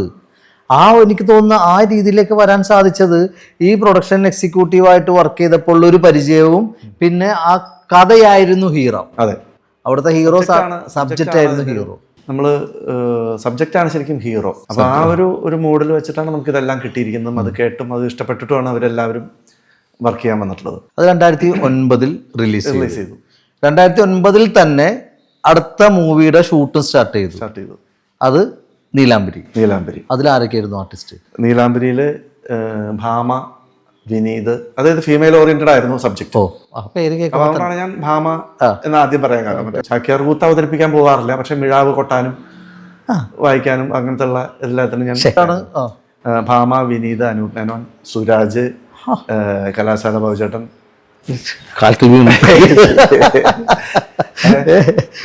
അങ്ങനെയുള്ള ഒരു വലിയൊരു പിന്നെ വിദ്യ. അപ്പൊ വിനു മോഹന്റെ വൈഫ് വിദ്യ അന്ന് ചെയ്തിരുന്നു. അപ്പൊ ഇങ്ങനെയൊക്കെയാണ് നമ്മളുടെ അന്നത്തെ അതിന്റെ താര നിര. അതിൽ നമ്മളുടെ വേറെ പ്രത്യേകത മ്യൂസിക്കൽ സബ്ജക്റ്റ് ആയതുകൊണ്ട് കൈതപ്രം ടീമാണ്. കൈതപ്രം ടീം എന്നാണ് പറയാന്നുള്ളത്. കൈതപ്രം വിശ്വേട്ടൻ മ്യൂസിക്, ദാമോദരൻ നമ്പൂതിരി ലിറിക്സ്, പിന്നെ 5 സോങ്. പറയേണ്ട കാര്യമില്ല. പിന്നെ സോങ്ങിനെ കുറിച്ച് ഒന്നും ചോദിക്കണ്ട. അന്ന് സൂപ്പർ ഡ്യൂപ്പർ ഹിറ്റ് ആയിരുന്നു അതിലത്തെ സോങ്. ഭാമയും വിദ്യയും കൂടി. ഏതെങ്കിലും എനിക്കൊരു ഓർമ്മയില്ല കേട്ടോ. ഞാൻ അതൊന്നും നാച്ചുറലാണ്. മഞ്ചരി പാടിയിട്ടുള്ള ഞാൻ ഭയങ്കര ബുദ്ധിമുട്ടാവും. ഇന്ദ്രനീലരാവിലൂടെ ചന്ദ്രകാന്തത്തേരിൽ ഗന്ധർവം കണ്ടുമുട്ടി ഞാൻ എന്ന് പറഞ്ഞിട്ട് മഞ്ചരി പാടിയിട്ടുള്ള ഒരു ഗംഭീര ഒരു സോങ് അതുണ്ട്. അത് അന്നത്തെ സമയത്ത് പണ്ട് ഈ റേറ്റിംഗ് ചാനലാണല്ലോ. അതെ അതെ, ചാനലും റേഡിയോ വരുന്നത് അത് മാത്രമേ ഉള്ളൂ. നമുക്ക് ഈ യൂട്യൂബ് അല്ലെങ്കിൽ FB ഇല്ല, അങ്ങനത്തെ ഒരു ഇതൊന്നും അങ്ങനെ ആവാത്തൊരു സമയത്തായിരുന്നു ഇതിന്റെ ഇത് വന്നിരുന്നത്. അന്ന് എപ്പോൾ ചാനൽ ആൾ തുറന്നാലും ഏത് ചാനൽ തുറന്നാലും ഈ പാട്ട് കേൾക്കാണ്ട് ഒരാൾക്ക് അപ്പുറത്തേക്ക് കിടക്കാൻ പറ്റില്ല. കാരണം ഒരു എല്ലാറ്റിലും ടോപ്പ് 1 നമ്പർ 1 ആയിരുന്നു. ടോപ്പ് 5 1 എന്ന് പറഞ്ഞിട്ട് ഇങ്ങനെ ഓടിക്കൊണ്ടിരിക്കുകയായിരുന്നു. അത് നമുക്ക് ഒന്നും ചെയ്യാണ്ട് സിമ്പിൾ മാർക്കറ്റ് ചെയ്യാതെ തന്നെ ആ സിനിമ എല്ലാവരും മനസ്സിലേക്ക് അന്ന് കയറിയിട്ടുണ്ട്. അതിന്റെ ഒരു പ്രത്യേകത ചിലപ്പോൾ കണ്ടിട്ടുണ്ടായിരിക്കാം. ഒരേ കോസ്റ്റ്യൂം ഇട്ടിട്ടുള്ള 2 കുട്ടികൾ ഡാൻസ് ചെയ്യുന്നതും ആ സിനിമയിൽ അങ്ങനെയാണ്. രണ്ടുപേരും ഫുൾ ടൈം ഒരേ ഡ്രസ്സാണ് രണ്ടുപേർക്കും, ഒരേ ടൈപ്പ് പാറ്റേൺ ആണ് അവർ യൂസ് ചെയ്യുക. സബ്ജക്ട് അങ്ങനെയാണ്, അവർ കഥ അങ്ങനെയാണ് പോകുന്നത്. അതും അവാർഡ് അല്ല, അത് അവാർഡ് കാറ്റഗറി അല്ല. പക്ക ഒരു ക്ലാസ് മൂഡുള്ള സിനിമയാണ്, കൊമേഴ്സ്യൽ സിനിമയാണ്. ഒരു ക്ലാസിക് എന്ന് പറയുന്ന രീതിയിലാണ്. ഇപ്പോഴും ഭയങ്കര അപ്രിസിയേഷൻ ആ സിനിമ ചാനലിലൂടെ. അത് സൂര്യ TV ഒരു മാസത്തിൽ ഒരു പ്രാവശ്യമെങ്കിലും ആ സാധനം വരും. സൂര്യയിലാണ് അതിന്റെ സാറ്റലൈറ്റ് പോയിരിക്കുന്നത്. നന്ദുണി അതെ, സൂര്യക്കാരാണ് നമ്മുടെ സാറ്റലൈറ്റ് എടുത്തത്. അത് രണ്ടും നമുക്ക് അങ്ങനെ മാർക്കറ്റ് ചെയ്യാൻ പറ്റിയിട്ടുണ്ട്. തിയേറ്ററിൽ ആർക്കും പല ആൾക്കാരുടെയും മോഹമാണ് ഓണക്കാലത്ത് റിലീസ് ചെയ്യുക എന്നുള്ളത്. സത്യം. ഒരു ഓണം ഫെസ്റ്റിവലിന് ഓണത്തിനാണ് നമ്മുടെ സിനിമ റിലീസ് ചെയ്തത്. അതും നമുക്കൊരു രണ്ടാമത്തെ സിനിമയിൽ കിട്ടിയൊരു ഭാഗ്യമാണ്. കിട്ടി. അപ്പൊ 2 നന്ദുനിയും കഴിഞ്ഞു, നീലാംബരിയും കഴിഞ്ഞു. ഇമ്പോർട്ടൻ്റ് ആയിട്ടുള്ള കാര്യം 95 സിനിമയിലേക്ക് വരുന്നത്. ആ സിനിമയിലേക്ക് വരാൻ തട്ടകം എന്ന് പറയുന്ന മൂവിയാണ്. ഒരു തട്ടകം കിട്ടി അവിടെ. സ്വന്തം വീട്ടിൽ നിന്ന് തന്നെ ഒരു തട്ടകം നമുക്ക് റെഡിയായി. പക്ഷെ ആ സമയത്ത് ഒരു നവാഗതനാണ്, ഒരു എക്സ്പീരിയൻസും ഇല്ല അല്ലേ? സിനിമയുമായിട്ട് യാതൊരു ബന്ധവും ഇല്ല, സിനിമ ഷൂട്ടിങ്ങുകൾ മാത്രമേ കാണുന്നുള്ളൂ. ആ സമയത്തുള്ളൊരു സ്ട്രഗിളിങ് എന്തായിരുന്നു, ഉണ്ടായിട്ടുണ്ടോ? പിന്നെ ഒരുപാട് സ്ട്രഗിളിങ്. നമുക്ക് ഈ അതായത് ചിലപ്പോൾ വിശ്വസിക്കില്ല, എനിക്ക് പഠിക്കുന്ന സമയത്ത് നാടകം എഴുതുക, സ്കൂളിൽ അഭിനയിക്കുക, പിന്നെ നമ്മളുടെ ടീച്ചേഴ്സ് അന്ന് യൂത്ത് ഫെസ്റ്റിവലിന് വേണ്ടിയിട്ട് നാടകം അങ്ങനത്തെ കലാപരിപാടികളുണ്ട്. അപ്പോൾ എൻ്റെ വീട്ടിലത്തെ എല്ലാ ആൾക്കാരെയും, എൻ്റെ ചെറിയമ്മയും എല്ലാ അമ്മയും എല്ലാ ആൾക്കാരെയും ഫാമിലി അറിയുന്നതാണ് ടീച്ചേഴ്സൊക്കെ. അപ്പോൾ ഓൾറെഡി കലാകുടുംബമാണ്. ഞാൻ ചാക്യാരാണ്. ചാക്യാർ കൂത്ത് കൂടിയാട്ടമൊക്കെ കേട്ടിട്ടില്ലേ? ചാക്യാരാണ് ഞാൻ. ഞാൻ ചാക്യാർ കൂത്ത് അവതരിപ്പിക്കാൻ പോകാറില്ല, പക്ഷെ മിഴാവ് കൊട്ടാനും വായിക്കാനും അങ്ങനത്തെ ഉള്ള എല്ലാത്തിനും ഞാൻ പ്ലേ ചെയ്യാം. കൊട്ടാനും അതൊന്നും ബുദ്ധിമുട്ടില്ല. അപ്പോൾ അങ്ങനെയാണ്. അപ്പോൾ ആ ഒരു കല നമ്മളുടെ ആദ്യമേ ഉണ്ട്, മനസ്സിലല്ല, നമ്മൾ ഓൾറെഡി അതിന്റെ അകത്ത് ബ്ലഡിലുണ്ട്. കലാകാരനാണ്, കലാകാരന്മാരുടെ കുടുംബമാണ്. അപ്പോൾ ആ ഒരു ഇതിൽ വരുന്നുണ്ട്. അപ്പോൾ അത് ഓട്ടോമാറ്റിക്കലി ഇപ്പോൾ നാടകം സ്കൂളിൽ വരുമ്പോൾ നമ്മളെ പെട്ടെന്ന് എടുത്തിടും. ആദ്യം സ്റ്റേജിൽ കയറാൻ ചെറിയൊരു ഭാഗമൊക്കെ ഉണ്ടായത്, പിന്നീട് നമുക്കത് അങ്ങനെയാണല്ലോ, ഇതൊരു ഫസ്റ്റ് ഉണ്ടല്ലോ. പിന്നീട് അങ്ങോട്ട് ഈ പറഞ്ഞ പോലെ നാടകത്തിനായാലും ടീച്ചേഴ്സ് പറയും, അങ്ങനെ ഇഷ്ടംപോലെ സ്കൂൾ നാടകത്തിലൊക്കെ ചെയ്തു. പിന്നെ അത് കഴിഞ്ഞ് സ്കൂളിൽ 10ാം ക്ലാസ്സിൽ പഠിക്കുമ്പോഴാണ്, 10ാം ക്ലാസ്സിലാണ് 10ലാണ് തോന്നുന്നു. അപ്പോൾ ഈ അന്ന് എന്താ പറയുക, TV ഒന്നുമില്ലാത്ത കാലഘട്ടമല്ല, സിനിമ മാത്രമല്ലേ ഉള്ളൂ. അതെ, TV അല്ലെങ്കിൽ അതിലത്തെ ഇതൊന്നും ഇല്ലാതിരിക്കുമ്പോൾ ഒരു പേപ്പറിൽ ക്ലാസിഫൈഡ് ഇതിൽ അഭിനേതാക്കളെ ആവശ്യമുണ്ട് എന്നുള്ളൊരു അന്ന് പേപ്പറിൽ പരസ്യം ക്ലാസിഫൈഡ്. ഇന്നിപ്പോ ഫേസ്ബുക്കിലും ഇതിലും വന്ന പോലെ അന്ന് പേപ്പറിലാണ് വന്നത്. അഡ്വർടൈസ്മെന്റ് കണ്ട് മമ്മൂക്ക വരെയും അങ്ങനെയാണ് അയച്ചു കൊടുത്തേക്കണെന്നാണ് ഞാൻ അറിഞ്ഞിട്ടുള്ളത്. അന്ന് തിരുവനന്തപുരത്തുള്ള ഒരു PSB ടെലിഫിലിംസ് അങ്ങനെയാണ് അഭിനേതാക്കളാണ്. അപ്പോൾ നമ്മളിത് ഒരു കവറിലാക്കി നമ്മൾ അയച്ചു. അഡ്രസ്സിൽ വന്നു. ഒരാഴ്ചയോ 2 ആഴ്ച കഴിഞ്ഞപ്പോൾ അതിന് മറുപടി വന്നു, ഇന്ന ദിവസം നിങ്ങൾ ഓഡീഷന് വരാനായിട്ട് വിളിച്ചു. ട്രിവാൻഡ്രത്ത്. അങ്ങനെ ട്രിവാൻഡ്രത്ത് വെച്ച് ഓഡീഷന് വിളിച്ചപ്പോൾ എൻ്റെ അങ്കിള് ചീഫ് മിനിസ്റ്ററുടെ PA ആയിരുന്നു, ഒരു അങ്കിള്. അപ്പോൾ തിരുവനന്തപുരത്ത് ഞാൻ പോയിട്ടില്ല, ആ കുട്ടിയിലാണ്. അപ്പോൾ അദ്ദേഹം ഞാൻ വിളിച്ചു. അപ്പോൾ അദ്ദേഹത്തിന് ഫോണുണ്ട്. അപ്പോൾ ഇവിടെ ഒരു ട്രങ്കൊക്കെ ബുക്ക് ചെയ്ത് ഇങ്ങനെ കുഞ്ചോമ ഇങ്ങനെ ഒരു ഇത് വന്നിട്ടുണ്ട്. അപ്പോൾ എവിടെ എന്താ ചോദിച്ചു. അപ്പോൾ ഇങ്ങനെ ഒരു ഇതാണ്. നിനക്ക് അതൊക്കെയാണല്ലോ മോഹം. എന്നാ പോരെ ഞാൻ അങ്ങോട്ട് ഒരു ദിവസം അവിടെ നിന്ന് അവിടെ പോയിട്ട് നമ്മളങ്ങോട്ട് വിട്ടാൽ മതിയല്ലോ. അങ്ങനെ അവിടെ ചെന്ന് ഇറങ്ങി. അപ്പോൾ ഈ സെക്രട്ടേറിയറ്റ് കണ്ടിട്ടുണ്ട്. കഥ പറയുമ്പോൾ ചിലത് അങ്ങനെ കണക്ട് ചെയ്ത് പോകാം. പിന്നെ സിനിമയുടെ പോലെ നമ്മൾ വളച്ച് പറയുന്ന ഒരു സ്വഭാവം, ഒരു കുഴപ്പമില്ല, പറഞ്ഞു. അപ്പോൾ അങ്ങൾ പറഞ്ഞു ഈ സെക്രട്ടേറിയറ്റ് കണ്ടില്ല, ഞാൻ തിരുവനന്തപുരത്ത് തന്നെ ഏതോ ഒരു പ്രാവശ്യം പണ്ട് എന്തോ നമ്മൾ എല്ലാവരും കൂടി ഫാമിലി വരും പത്മനാഭസ്വാമി ക്ഷേത്രത്തിൽ പോകാനായിട്ട് വന്നിട്ടുണ്ടെന്നുള്ളത്, കാരണം എനിക്ക് വേറെ അതൊന്നും അറിയില്ല പറഞ്ഞു. ആ സെക്രട്ടേറിയറ്റ് കാണാൻ പോവാം എന്ന് പറഞ്ഞു. അപ്പോൾ ഞാൻ എത്തി, ഒരു ഉച്ചയ്ക്ക് എത്തി, വൈകിട്ട് പോകാമെന്ന് പറഞ്ഞപ്പോൾ 4 മണിയാകുമ്പോൾ ആൾ ഇന്ന സ്ഥലത്ത് വന്നാൽ മതി എന്ന് പറഞ്ഞു. ഞാനൊരു അവിടുന്ന് നേരെ ബസ് കയറി സെക്രട്ടേറിയറ്റിന് മുമ്പിൽ ഇറങ്ങി. അവിടെ ഇറങ്ങി അപ്പോഴേക്കും പുള്ളി അവിടെ വന്നു, നേരെ കയറി. അപ്പോൾ ഇത്രയൊന്നും ക്രൗഡല്ല അന്ന്, വൈകുന്നേരമാണ്, ഒരു എനിക്ക് തോന്നുന്നത് ഒരു 4:30-5 മണി കഴിഞ്ഞു. 5 മണി കഴിഞ്ഞ സമയത്താണ് അങ്ങോട്ട് ചെല്ലുന്നത്. നേരെ അവിടുത്തെ ലിഫ്റ്റിൽ അപ്പോൾ അങ്കിളുണ്ട്, അമ്മാനുണ്ട്. നേരെ ചെന്ന് ലിഫ്റ്റ് ഓപ്പൺ ചെയ്ത് നിങ്ങളിങ്ങനെ വെയിറ്റ് ചെയ്യാണ്. അപ്പോൾ ലിഫ്റ്റ് ഇങ്ങനെ താഴേക്ക് വന്ന് ഇറങ്ങുമ്പോൾ നായനാർ സാറാണ്, ചീഫ് മിനിസ്റ്റർ അന്നത്തെ, ഇറങ്ങി വരികയാണ്. അപ്പോൾ എന്താ ചാക്കിയാരെ ഈ നേരത്ത് ഇങ്ങോട്ട്, പുള്ളിയോട് അങ്ങോട്ട് ചോദിക്കുകയാണ്, എന്താ ഈ നേരത്ത് ഇങ്ങനെ. അല്ല എൻ്റെ മരുമകനാണ്, ഇങ്ങനെ നാട്ടിൽ നിന്ന് വന്നതാണ്. പുള്ളിയും ചാക്യാരാണ്? എൻ്റെ അമ്മാവനാണ്. ഈ മനസ്സിലായി. അല്ല അങ്ങനെയാണ് വിളിക്കുന്നത്, സംബോധന. നായനാർ സാറ് അവനെ ചാക്യാരെന്നാ വിളിക്കുക. അങ്ങനെ വിളിക്കുക. എന്താടോ ആ ഒരു ഇതുണ്ടല്ലോ. അപ്പം നമ്മളിങ്ങനെ ഇതിങ്ങനെ പേപ്പറിൽ അദ്ദേഹത്തിന്റെ ഫോട്ടോകൾ കാണുന്നല്ലാണ്ട് നമുക്ക് നേരിട്ട് കണ്ടിട്ടില്ല. ആദ്യം അങ്ങനെ കാണുമ്പോൾ നമ്മൾ ആ ഒരു ഇതുണ്ടല്ലോ, പിന്നെ മുഖ്യമന്ത്രിയാണെന്ന് പറയാം. അതെ. അപ്പൊ അങ്ങനെ നമ്മളിങ്ങനെ ആ ഒരു ഭവ്യതയോടുകൂടി ഇരിക്കുമ്പോഴാണ് അപ്പൊ അങ്ങനെ ഇറങ്ങി ഇതാണ് കണ്ടുവരാ ഇവിടെ ഒരു തട്ട് തട്ടി നമ്മുടെ ഷോൾഡറിൽ അദ്ദേഹം എല്ലാം കാണിച്ചു കൊടുക്കട്ടോ ചെന്നിട്ട് നമ്മളെ നേരെ ലിഫ്റ്റിലേക്കാണ്ട് ആള് പോവുകയും ചെയ്തു. ആളുടെ ബാക്കിയുള്ള കാര്യങ്ങളായി മുഖ്യമന്ത്രിയായിരുന്നു. എനിക്ക് ഭയങ്കര ഇഷ്ടമുള്ള മുഖ്യമന്ത്രിയായിരുന്നു. അതെന്താ വെച്ചാൽ അതൊക്കെ ഒരു നമ്മളെ പറയില്ലേ, അറിയാതെ വന്നിട്ട് മെമ്മറീസ് ആണ് അതൊക്കെ. ചിലപ്പോ അദ്ദേഹമായിട്ട് ഇവിടെ തട്ട് കിട്ടാൻ ഉള്ള യോഗമാണ് ഈ PSB ടെലിഫിലിമിലേക്കുള്ള സത്യം നിമിത്തം. അല്ലാണ്ട് ആ സിനിമയിൽ അതെനിക്ക് അവസരം കിട്ടിയിട്ടില്ല, ഞാൻ ചെയ്യുകയും ചെയ്തില്ല. തന്നെ വിളിച്ചതുമില്ല. അതിനേക്കാളും വലിയ അവസരം ഇതായിരിക്കാം അദ്ദേഹത്തിനായിട്ട് അദ്ദേഹത്തിന്റെ ഒരു തൊടൽ. എന്തോ ആയിക്കോട്ടെ, നമ്മൾ അന്നത്തെ കാലത്ത് അന്നത്തെ മുഖ്യമന്ത്രി നമ്മളെ ഇങ്ങനെ എന്നുള്ള ഒരു സാധനം അത് കിട്ടും. അപ്പം അങ്ങനെയാണ് അത് വന്നതും. എല്ലാവരുടെയും മുഖം പോലെ എനിക്കും സിനിമ അഭിനയം തന്നെയായിരുന്നു തുടക്കത്തിലുള്ള ഇത്. പിന്നീട് നമ്മൾ ഈ 10ാം ക്ലാസ്സൊക്കെ കഴിഞ്ഞപ്പോൾ കുറച്ചുകൂടി സിനിമകൾ കൂടുതൽ കാണാനും അങ്ങനെ വന്നപ്പോഴാണ് നമ്മൾ അറിയാതെ നമുക്ക് ഈ ടെക്നിക്കൽ സൈഡിലേക്കും ഡയറക്ഷനെ കുറിച്ചൊക്കെ ഉള്ള അങ്ങനെ ചിന്തകൾ വരുന്നത്. അങ്ങനെയാണ് നമ്മൾ മാറി ഇതിലേക്ക് വരുന്നത്. 2008 ആദ്യത്തെ മൂവി ഷൂട്ട് സ്റ്റാർട്ട് ചെയ്തു. 2009 രണ്ടാമത്തെ മൂവി സ്റ്റാർട്ട് ചെയ്തു. അത് 2009 തന്നെ റിലീസ് ആയി. 2010 റിലീസ് ചെയ്തു. 2010 അടുത്ത മൂവി സ്റ്റാർട്ട് ചെയ്തു.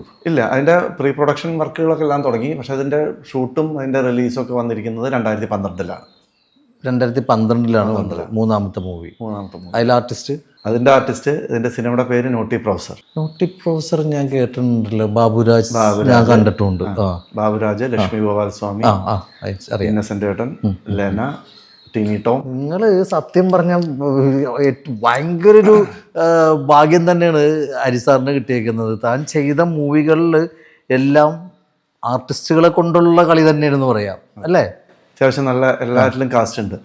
അല്ല, നോട്ടി പ്രൊഫസർ അത്യാവശ്യം എന്റെ പടത്തിൽ അതിൽ അഭിനയിച്ചിട്ടുണ്ട്. ഷൈൻ ടോം ചാക്കോ. ഏത് മൂവിയിൽ? നോട്ടി പ്രൊഫസറിൽ ഞാൻ കണ്ട മൂവി അത്. എനിക്ക് ഓർമ്മയില്ല. അല്ല, കോളേജിന്റെ കുറച്ച് അല്ല, അത് അത്യാവശ്യം ശ്രദ്ധിക്കപ്പെട്ട ഒരു മൂവിയും കൂടിയായിരുന്നു. നല്ലൊരു ഹ്യൂമർ ട്രാക്കിലുള്ള ഒരു സിനിമയാണ്. മൂന്ന് ജോണറായിരുന്നു. അതെ. ആദ്യത്തെ ഒരു ആർട്ട് അല്ലെങ്കിൽ ഒരു ഫെസ്റ്റിവൽ മൂഡുള്ള ഒരു സാധനം. രണ്ടാമത്തെ ഒരു ക്ലാസ്. മൂന്നാമത്തേല് പക്ക ഡിഫറെന്റ് ആയിട്ട് കോമഡി ട്രാക്കിലേക്കായിരുന്നു. Throughout comedy. അതെ, അങ്ങനത്തെ ഒരു സാധനമായിരുന്നു. ബാബുരാജ് ബുക്കൊക്കെ പിടിച്ചു പോകുന്ന ഹീറോ. അതെ, എനിക്കിപ്പോഴും കോസ്റ്റ്യൂം പറയുമ്പോൾ എനിക്ക് ഓർമ്മയുണ്ട്. ഒരു ലൈറ്റ് ബ്ലൂ ഷർട്ടും. എനിക്കത് ഞാൻ കണ്ട മൂവിയാണത്. എനിക്കത് പെട്ടെന്ന് സാറ് പറഞ്ഞപ്പോ നോട്ടി പ്രൊഫസർ അതെ അതെ അതെ അതെ അത്യാവശ്യം കോമഡി ഉണ്ടായിരുന്നു. എറണാകുളത്ത് കവിതയിലാണ് റിലീസ് ചെയ്തത്. കവിതയിലായിരുന്നു. എല്ലാവർക്കും അവിടെ റിലീസ് ചെയ്യാൻ പേടിയാണ്. കാരണം 1000 ചില്ലാനും സീറ്റാണ്. അതെ, ഇതൊന്ന് ഫുള്ളായിട്ട് വരാൻ പെടുന്ന പാടുണ്ടല്ലോ. പക്ഷെ ഞാൻ ആ സിനിമ കണ്ടത് ഗൾഫിൽ നിന്നാണ്. അടിപൊളി. ഞാൻ ഇവിടെ നിന്നല്ല കണ്ടത്. കാരണം 2011 അത് റിലീസ് ചെയ്തത്. 2012 ചെയ്തു. ജൂൺ ജൂലൈ ആ സമയത്താണ്. അപ്പം മേ ബി ഇവിടെ നിന്ന് തന്നെ കവിത തന്നെ ഇരിക്കുള്ളൂ കണ്ടേക്കുന്നത്. ഗൾഫിൽ നിന്നല്ല. 2012 ഞാൻ സ്റ്റോപ്പ് ചെയ്തു. ഇതേ സമയത്താണ് തട്ടത്തുംപറയത്ത് വിനീതിന്റെ പടം ഇറങ്ങിയത്. അപ്പൊ ആ സമയത്ത് ഇല്ല, ഗൾഫിലാണോ എന്ന് എനിക്ക് ഡൗട്ട് ഉണ്ട്. രണ്ട് ജോണറായിരുന്നു. വിനീതിന്റെ പടം യൂത്തിന്റെ, അതെ അതെ അതെ. എന്റെ നോട്ടി പ്രൊഫസർ വേറൊരു ഒരു പാറ്റേണിൽ അത്യാവശ്യം നല്ല രീതിയിൽ അതിലും ഒരുപാട് ആർട്ടിസ്റ്റുകൾ ഉണ്ടായിരുന്നു. ഈ പറഞ്ഞ അത്യാവശ്യം നല്ല ആർട്ടിസ്റ്റായിരുന്നു. അപ്പോൾ ഓക്കെ, മൂന്നാമത്തെ അതും അതെ ഈ പറഞ്ഞ പോലെ സൂര്യ ടി വിയിൽ സാറ്റലൈറ്റ് പോയി ഇപ്പോഴും കാണിച്ചുകൊണ്ടിരിക്കുന്ന ഒരു സിനിമ. അത് എനിക്ക് അതാണ് വേറൊരു സമാധാനം. പിന്നെ ഒരു അംഗീകാരം തന്നെ. ചാനലിൽ എപ്പോൾ നോക്കിയാലും ഒരു മാസത്തിൽ ഒരു 2 സിനിമ എൻ്റെ തിരിഞ്ഞു മറിഞ്ഞ് വരുന്നുണ്ട്. അത് മൂന്നാമത്തെ സിനിമ. നാലാമത്തത് കുറച്ച് ഗ്യാപ്പായി. ഈ ഗ്യാപ്പ് സിനിമയ്ക്ക് മുന്നേ ഞാൻ ആഡിൻ്റെ മേഖലയിലേക്ക് മാറി. ഓ, മനസ്സിലായി. പരസ്യ ചിത്രങ്ങളിലേക്ക് പതുക്കെ അങ്ങോട്ട് ചുവട് മാറി. അത് വളരെ യാദൃശ്ചികമായിട്ടുള്ള ചുവട് മാറ്റാണ്. യാദൃശ്ചികമായിട്ട് അറ്റ്ലസ് രാമചന്ദ്രൻ സാറിനെ പരിചയപ്പെട്ടു. അപ്പോഴത്തെ എൻ്റെ കണ്ണിലത്തെ ഏറ്റവും നല്ല മനുഷ്യൻ. നല്ല മനുഷ്യൻ. അപ്പോൾ ആ അറ്റ്ലസ് രാമചന്ദ്രൻ സാറിനെ ഞാൻ പരിചയപ്പെട്ട് നീലാംബരി കഴിഞ്ഞപ്പോഴാണ് ഞാൻ അദ്ദേഹത്തിനെ പരിചയപ്പെടാനുള്ള സാഹചര്യം ഉണ്ടാകുന്നതും. എന്നെ കുറേ എന്താ ഹരിനാരായണ, അങ്ങനെയാണ് എന്നെ ഹരിനാരായണ എന്താ എന്നെ വിളിക്കാഞ്ഞത്, ഞാൻ തൃശ്ശൂരുകാരനല്ലേ, നിങ്ങളും തൃശ്ശൂർ ജില്ലക്കാരനല്ലേ എന്ന് പറഞ്ഞിട്ട്. എൻ്റെ തറവാട് തൃശ്ശൂരാണ്, താമസിക്കുന്നത് ഇപ്പോൾ പാലക്കാട് ജില്ലയുടെ എഡ്ജിലാണെങ്കിലും അന്ന് അദ്ദേഹം പറഞ്ഞത് അങ്ങനെയാണ്, എന്നെ എന്താണ് നിങ്ങളതിൽ വിളിക്കാതിരുന്നത്, ഒരു അതങ്ങനെയാണ്. അത് ആ പരിചയപ്പെടാനുള്ള സാഹചര്യം അങ്ങനെയാണ് ഉണ്ടായത് കേട്ടോ. ഒരു അക്ഷരശ്ലോകവും ഇങ്ങനെ കണക്ട് ചെയ്തിട്ടാണ് അദ്ദേഹത്തിനെ പരിചയപ്പെട്ടതും. അദ്ദേഹം അങ്ങനത്തെ വളരെ ഒരു സാത്വികനായിരുന്നു, ഒരു കലാകാരൻ. എന്നിട്ടാണ് ഒരു ദിവസം ഒരു ഓണക്കാലത്ത് ഞാൻ പേഴ്സണൽ നമ്പർ ഉണ്ടാവുകൊണ്ട് ഒരു ഓണാശംസകൾ എന്ന് പറഞ്ഞിട്ട്, എനിക്ക് അയക്കാൻ ഇഷ്ടമല്ല, ആൾക്കാർക്ക് മെസ്സേജ് അയക്കലല്ല എനിക്കിഷ്ടമല്ല. അപ്പോൾ നേരെ ആ വിളിക്കുന്ന ആൾക്കാർ നേരിട്ട് വിളിച്ച് പറയും, സാർ അങ്ങനെയാണ്, ഹരിനാരായണൻ എവിടെയാണ് ചോദിച്ചു. അടുത്ത ചോദ്യമാണ്. ഞാൻ വീട്ടിൽ. ഹരിനാരായണൻ എന്തിനാണ് വീട്ടിലിരിക്കണ്ട, നാളെ ഇങ്ങോട്ട് വരും, അങ്കവാലി ഇരിക്കുക, അതായത് അദ്ദേഹത്തിൻ്റെ സ്ഥാപനത്തിലുണ്ട്, ഒരു എന്താ സാർ ചോദിച്ചപ്പോൾ നമുക്ക് ഒരു പരസ്യം ചെയ്യണം. വളരെ ഭാഗ്യം. അങ്ങനെ വന്നു, നേരെ നമ്മൾ വർക്ക് ചെയ്യുന്നു. അപ്പോൾ അതിൽ സുധീഷിനെയൊക്കെ വെച്ചിട്ടാണ് ഞാൻ ആദ്യം ചെയ്തത്. ആർട്ടിസ്റ്റ് സുധീഷ്, വേറെ മോഡൽസ് എന്നൊക്കെ വെച്ചിട്ടുള്ള ഒരു ആഡായിരുന്നു അറ്റ്ലസിൻ്റെ. പിന്നെ ഞാനാണ് അറ്റ്ലസിൻ്റെ മൊത്തം ആഡ് ചെയ്തത്. അതിനുശേഷം കംപ്ലീറ്റ് ആഡുകൾ ഞാനാണ് ചെയ്യുന്നത്. അതിന് മുന്നേ കുറച്ച് ആൾക്കാർ ആരൊക്കെയോ ചെയ്തിരുന്നു. പിന്നെ ഞാനിങ്ങനെ ചെയ്ത് കണ്ടിന്യൂസ് ഒരു മാസത്തിൽ ഒരു ആഡെങ്കിലും ഇല്ലാത്ത മാസങ്ങളില്ല. അപ്പോൾ എനിക്ക് വേറെ ഒന്നും ചിന്തിക്കേണ്ട കാര്യമില്ല. കാരണം അദ്ദേഹം വിളിക്കും, ഇവിടെ മലയാളത്തിൽ ആഡ് ചെയ്യുന്നു, അത് നേരെ അവരുടെ ഗ്രോത്തിനനുസരിച്ച് വരുന്നു. അപ്പോൾ അവരുടെ അടുത്ത് തമിഴിലേക്ക് ഡബ് ചെയ്യുന്നു, കന്നഡ, തെലുങ്ക്, എല്ലാ ലാംഗ്വേജിലും ആഡ് ചെയ്യുന്നു. എല്ലാ ലാംഗ്വേജിലേക്കും നമുക്ക് എനിക്ക് ആഡ് ചെയ്യാൻ പറ്റി പരസ്യങ്ങൾ അറ്റ്ലസിൻ്റെ ഇതിൽ. അപ്പോൾ അറ്റ്ലസിൻ്റെ ഒരു എന്താണ് സ്ഥിരം പരസ്യം എനിക്ക് ഒരു അപ്പാർട്ട്മെൻറ്റ് ഇവിടെ എന്താണ് എയർപോർട്ട് ഹോട്ടലിൽ അറ്റ്ലസിൻ്റെ ഉണ്ടായിരുന്നു. അപ്പോൾ അദ്ദേഹത്തിനാണ് നമുക്ക് തരുന്നതാണ് എല്ലാ കാര്യങ്ങൾക്കും. അവരുടെ എപ്പോഴും ഉണ്ട്, അവരുടെ വീട്ടിൽ ദുബായിൽ നിന്ന് ഇങ്ങോട്ട് എത്തിക്കഴിഞ്ഞാൽ ആദ്യം വിളിക്കും. വീട്ടിൽ നേരിട്ട് ഉള്ളൊരു സ്വാതന്ത്ര്യം ഉണ്ടായിരുന്നു. വീട്ടിൽ നമുക്ക് ഭയങ്കര നഷ്ടം തന്നെ. അപ്പം അങ്ങനെ അദ്ദേഹത്തിൻ്റെ ആ ഒരു എന്താണ് പുള്ളിയുടെ ആ ഒരു ഇന്നസെൻസി കൊണ്ട് തന്നെയാണ് പുള്ളി കയ്യിൽ നിന്ന് നഷ്ടപ്പെട്ടു പോയത്. ഒരുപാട് ഞാൻ പറഞ്ഞില്ലേ, വർക്ക് ചെയ്യുന്ന ആൾക്കാർക്കൊക്കെ ഈ നമുക്ക് വാരിക്കോരി കൊടുക്കുക എന്ന് പറയില്ലേ, ഇത്ര അങ്ങനെ ഒരു ഇതില്ല. പക്ഷെ ചീത്ത പറയുന്നു അതുപോലെ നമ്മുടെ കണ്ണ് പൊട്ടുന്ന രീതിയിൽ ചീത്ത പറയും. പക്ഷെ ചീത്ത നമ്മൾ വഴക്ക് പറയുന്നത് എന്തിനാണ്? നമ്മൾ ഇനി ആ പ്രശ്നം ആവർത്തിക്കാതിരിക്കുക. എനിക്ക് ചില സമയത്തൊക്കെ പറയും, അയ്യോ നമ്മൾ ആരുണ്ടെന്നൊന്നും പ്രശ്നമല്ല, നമ്മളോട് പറയാൻ പറ്റേന്ന് പറഞ്ഞു പറയും. അപ്പോൾ എന്നോട് ഇങ്ങനെ ഇത്രയും കണക്ഷൻ ഉണ്ടായിട്ട് ഇതാകുമ്പോൾ ഇവിടുത്തെ മറ്റുള്ള ആൾക്കാരൊക്കെ ബാക്കിയുള്ള സ്റ്റാഫുകളൊക്കെ ശരിക്കും നമ്മളോട് ഇങ്ങനെ നിങ്ങൾ അടിച്ചടിച്ചപ്പോൾ പറയുമ്പോൾ നല്ല ബന്ധം ഉണ്ടായിട്ട്. അപ്പോൾ മറ്റൊരു ഞാൻ സ്റ്റാഫല്ലല്ലോ, അതെ, എന്നാലും നമ്മളോട് അങ്ങനെ പറയുന്നു. അപ്പം മറ്റുള്ള ആൾക്കാരൊക്കെ ശരിക്കും എന്താണ്. അപ്പം അത്രയും എല്ലാവരോടും ഭയങ്കര ഇഷ്ടമായിരുന്നു, നല്ല രീതിയിൽ പോകുമായിരുന്നു. പക്ഷേ എവിടെയോ അദ്ദേഹത്തിൻ്റെ സമയദോഷം അല്ലെങ്കിൽ അദ്ദേഹത്തിനെ ആരോ ചതിച്ചു. തീർച്ചയായിട്ടും അത്ര തന്നെയാണ്, അതിൽ തന്നെയാണ്. അതാ പറഞ്ഞ ആ ഒരു മേഖലയിലായിരുന്നു പിന്നീട്. അപ്പോൾ ഒരു 3-4 വർഷം സിനിമയായിട്ടുള്ള ഒരു സിനിമ ഇൻഡസ്ട്രി. കാരണം എനിക്ക് അടുത്ത ഡിസ്കഷന് പോകാനോ വേറെ സമയമില്ല. അദ്ദേഹമായിട്ട് വലിയൊരു സിനിമയുടെ പ്ലാനിങ്ങും ഉണ്ടായിരുന്നു. വൈശാലിയൊക്കെ നിർമ്മിച്ച പ്രൊഡ്യൂസറാണ്. അപ്പോൾ അതൊക്കെ കഴിഞ്ഞിട്ട് നല്ലൊരു സബ്ജക്റ്റ്, നല്ലൊരു പ്ലാനിങ്. ഇങ്ങനെ പതുക്കെ ഞാൻ അങ്ങോട്ട് നിർബന്ധിച്ചിട്ടില്ല. പിന്നീട് അത് പറഞ്ഞു നമുക്കൊരു സാധനം ചെയ്യണം, നമുക്കിങ്ങനെ ഒരു സാധനങ്ങൾ അങ്ങനെ നമ്മൾ ആ ഒരു പ്രിപ്പറേഷൻ അപ്പുറത്ത് കൂടെ അങ്ങനെ ഒരു ഫാമിലി ആയിട്ട് ഇപ്പോഴും ബന്ധമുണ്ടോ? അതെന്ന് വെച്ചാൽ മാഡമായിട്ട് പിന്നെ കണക്ഷൻ വളരെ കുറവാണ്. ഉണ്ടായിരുന്നു, പക്ഷെ കണക്ട് ചെയ്യാൻ അവസരങ്ങൾ കുറവാണ് ഇപ്പോൾ. മേഡം അവിടെ ആയിരുന്നു, പിന്നെ ഇങ്ങോട്ട് എത്തിയോ എന്നുള്ളത് എനിക്കറിയില്ല. എന്തായാലും വളരെ ഒരു അങ്ങനെയാണ്. അപ്പോൾ എന്താ വെച്ചാൽ അതിലൊരു സെന്റിമെന്റ്സിലേക്ക് വന്നതല്ല. അല്ല, ഞാൻ ഓട്ടോമാറ്റിക് ഞാൻ എന്താ വെച്ചിട്ടുണ്ടെങ്കിൽ എനിക്ക് നമ്മളെല്ലാം എന്താ വെച്ചാൽ എൻ്റെ ഈ ലൈഫിൽ അദ്ദേഹത്തിനെ ഒന്നും പറയാണ്ട് എനിക്ക് പോകാൻ പറ്റില്ല. കാരണം എൻ്റെ സാമ്പത്തിക പരാധീനതകളൊക്കെ ഒരുവിധം ഇതായിട്ട് മാറി വരാനൊക്കെ അതുണ്ടാവുന്ന ഈ പറഞ്ഞില്ലേ സ്ട്രഗിൾ ചെയ്ത് വരുന്ന ഒരു അവസരത്തിൽ നിന്ന് 92-93 സമയത്ത് ഒരു ടെലിഫിലിം പ്രൊഡ്യൂസ് ചെയ്തിട്ടാണ് ഞാൻ ഇതിലേക്ക് വരുന്നത്. അങ്ങനെ നോക്കിക്കഴിഞ്ഞാൽ വിഷ്വൽ മീഡിയയിലേക്ക് വരുന്നത് ഈ ലാൽ ജോസ് സാറിനോടും ഇവരോടൊക്കെ പറഞ്ഞു കഴിഞ്ഞാൽ എവിടെ പോയിട്ടും നമുക്ക് അസിസ്റ്റന്റ് ഡയറക്ടറായിട്ടോ വന്ന് നിൽക്കാനോ അവസരം കിട്ടാതെ ഇരിക്കുന്ന സമയത്ത് നമ്മളൊരു വേറെ 1-2 ആൾക്കാർ നമ്മുടെ 1-2 ഫ്രണ്ട്സൊക്കെ കൂടി ഒരു ടെലിഫിലിം പ്രൊഡ്യൂസ് ചെയ്യാം, നമുക്ക് തന്നെ ചെയ്ത് പഠിക്കാം. അന്ന് നിങ്ങളുടെ ഇത്രയൊന്നും ഫെസിലിറ്റീസ് മൊബൈലിൽ വരെ ചെയ്യുന്നു. വലിയ ഇന്റർനാഷണൽ സിനിമകൾ ഷൂട്ട് ചെയ്യുന്ന കാലത്ത് അന്ന് ഇതൊന്നുമില്ല. അപ്പൊ എന്നാലും നമ്മൾ അന്നത്തെ ബീറ്റ ക്യാമൊക്കെ വെച്ചിട്ടുള്ള അന്ന് ക്യാമറ കൊണ്ടുവന്നത് ചെന്നൈയിൽ നിന്നാണ്. ഓഹോ, ഇവിടെ ഇല്ല.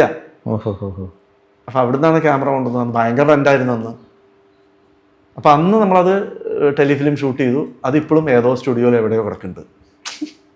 അന്നത് ഉണ്ടായില്ല. പക്ഷെ അതിൽ നിന്നാണ് നമുക്ക് ഈ ഇതിലേക്ക് കയറി വന്നതും കൂടുതൽ മറ്റുള്ള ആൾക്കാരെ പോവാൻ നമുക്ക് പ്രചോദനം വരുന്നതും അങ്ങനെ യാദൃശ്ചികമായിട്ട് തട്ടകത്തിലേക്ക് വരുന്നതും അങ്ങനെയാണ്.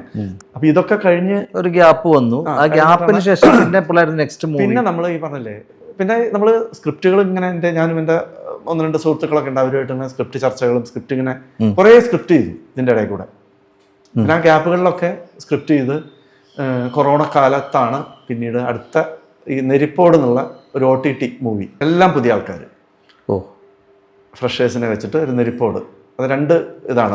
വേറൊരാൾ ചെയ്തൊരു ഇതുകൊണ്ട് ഞാൻ ചെയ്തിട്ടുള്ളൊരു സെഗ്മെന്റുമായിട്ടൊരു ആന്തോളജി മൂവി പോലെ 2 കൂടി ഒരു സിനിമ. 4 വെച്ചിട്ട് അവിടെ സിനിമ ചെയ്യുന്നത്. നമ്മൾ 2 സിനിമ 1.5 മണിക്കൂറിന് താഴെ ഉള്ള ആ സിനിമ നമ്മൾ OTT റിലീസിന് വേണ്ടി 2021 റിലീസ് ചെയ്തു. അതും റിലീസ് വളരെ പ്രത്യേകതയോടെ ചെയ്തത്. ഇവിടുത്തെ മലയാളത്തിൽ അന്നുണ്ടായിരുന്ന കംപ്ലീറ്റ് OTT റിലീസ് ചെയ്തു അറ്റ് എ ടൈം. അത് ശരി. മലയാളത്തിലുള്ള എല്ലാ OTT-കളും ഉണ്ടായിരുന്നു. അന്ന് 10ഓളം OTT ചാനലുകൾ ഉണ്ടായിരുന്നു, മലയാളത്തിലും തമിഴിലും കൂടിയിട്ട്. തമിഴിൽ 2 ബാക്കി 8 മലയാളത്തിലത്തെ OTT-കളിൽ റിലീസ് ചെയ്തു 2021 ശേഷം. അത് ആ കൊറോണ സമയത്തൊക്കെ ഷൂട്ട് ചെയ്ത് അങ്ങോട്ട് മനസ്സിലായി ആ ഒരു ടൈമിലാണ്. അത് കഴിഞ്ഞിട്ടാണ് നമ്മൾ ഒരുമ്പെട്ടവൻ എന്നുള്ള സിനിമ ചെയ്തത്. ഒരുമ്പെട്ടവനിലേക്ക് പിന്നെ വേറൊരു എന്താ പറയുക, ജാഫർ ഇടുക്കി, ഇന്ദ്രൻസ്, ഇത് മറ്റേ പുതിയ ആൾക്കാരാണെന്നുണ്ടെങ്കിലും അടുത്ത പടം ശരിക്കും ഇന്ദ്രൻ ചേട്ടൻ, ജാഫർ, സുധീഷ്, അതിൽ കുറേ ആർട്ടുണ്ട്, ശിവദാസൻ കണ്ണൂർ, അങ്ങനെ കുറേ ആർട്ടിസ്റ്റുകളുണ്ട്, ഡയാന, ഹമീദ്, അത്രയും ആർട്ടിസ്റ്റുകളൊക്കെ വെച്ചിട്ടാണ് ഒരുമ്പെട്ടവൻ എന്നുള്ള മൂവി ചെയ്തത്. അത് അല്ല, അത് ഇന്ദ്രൻ ചേട്ടനും ജാഫറും അത് റിലീസ് ചെയ്തു. അവിടെയും ഇന്നത്തെ നല്ല ഹൈപ്പിൽ നിൽക്കുന്ന ഒരാളാണ് രണ്ടുപേരും, ജാഫർ ഇടുക്കിയും ഇന്ന്. അവര് ശരിക്കും ആ സിനിമ ശരിക്കും ഭയങ്കര ഇവര് തമ്മിലുള്ള ഒരു 2 പേരുടെയും അഭിനയം ഗംഭീര സാധനമായിരുന്നു. രണ്ടുപേരും തമ്മിൽ മത്സരിച്ച് അഭിനയിക്കുന്നതായിരുന്നു. അത് ശരി.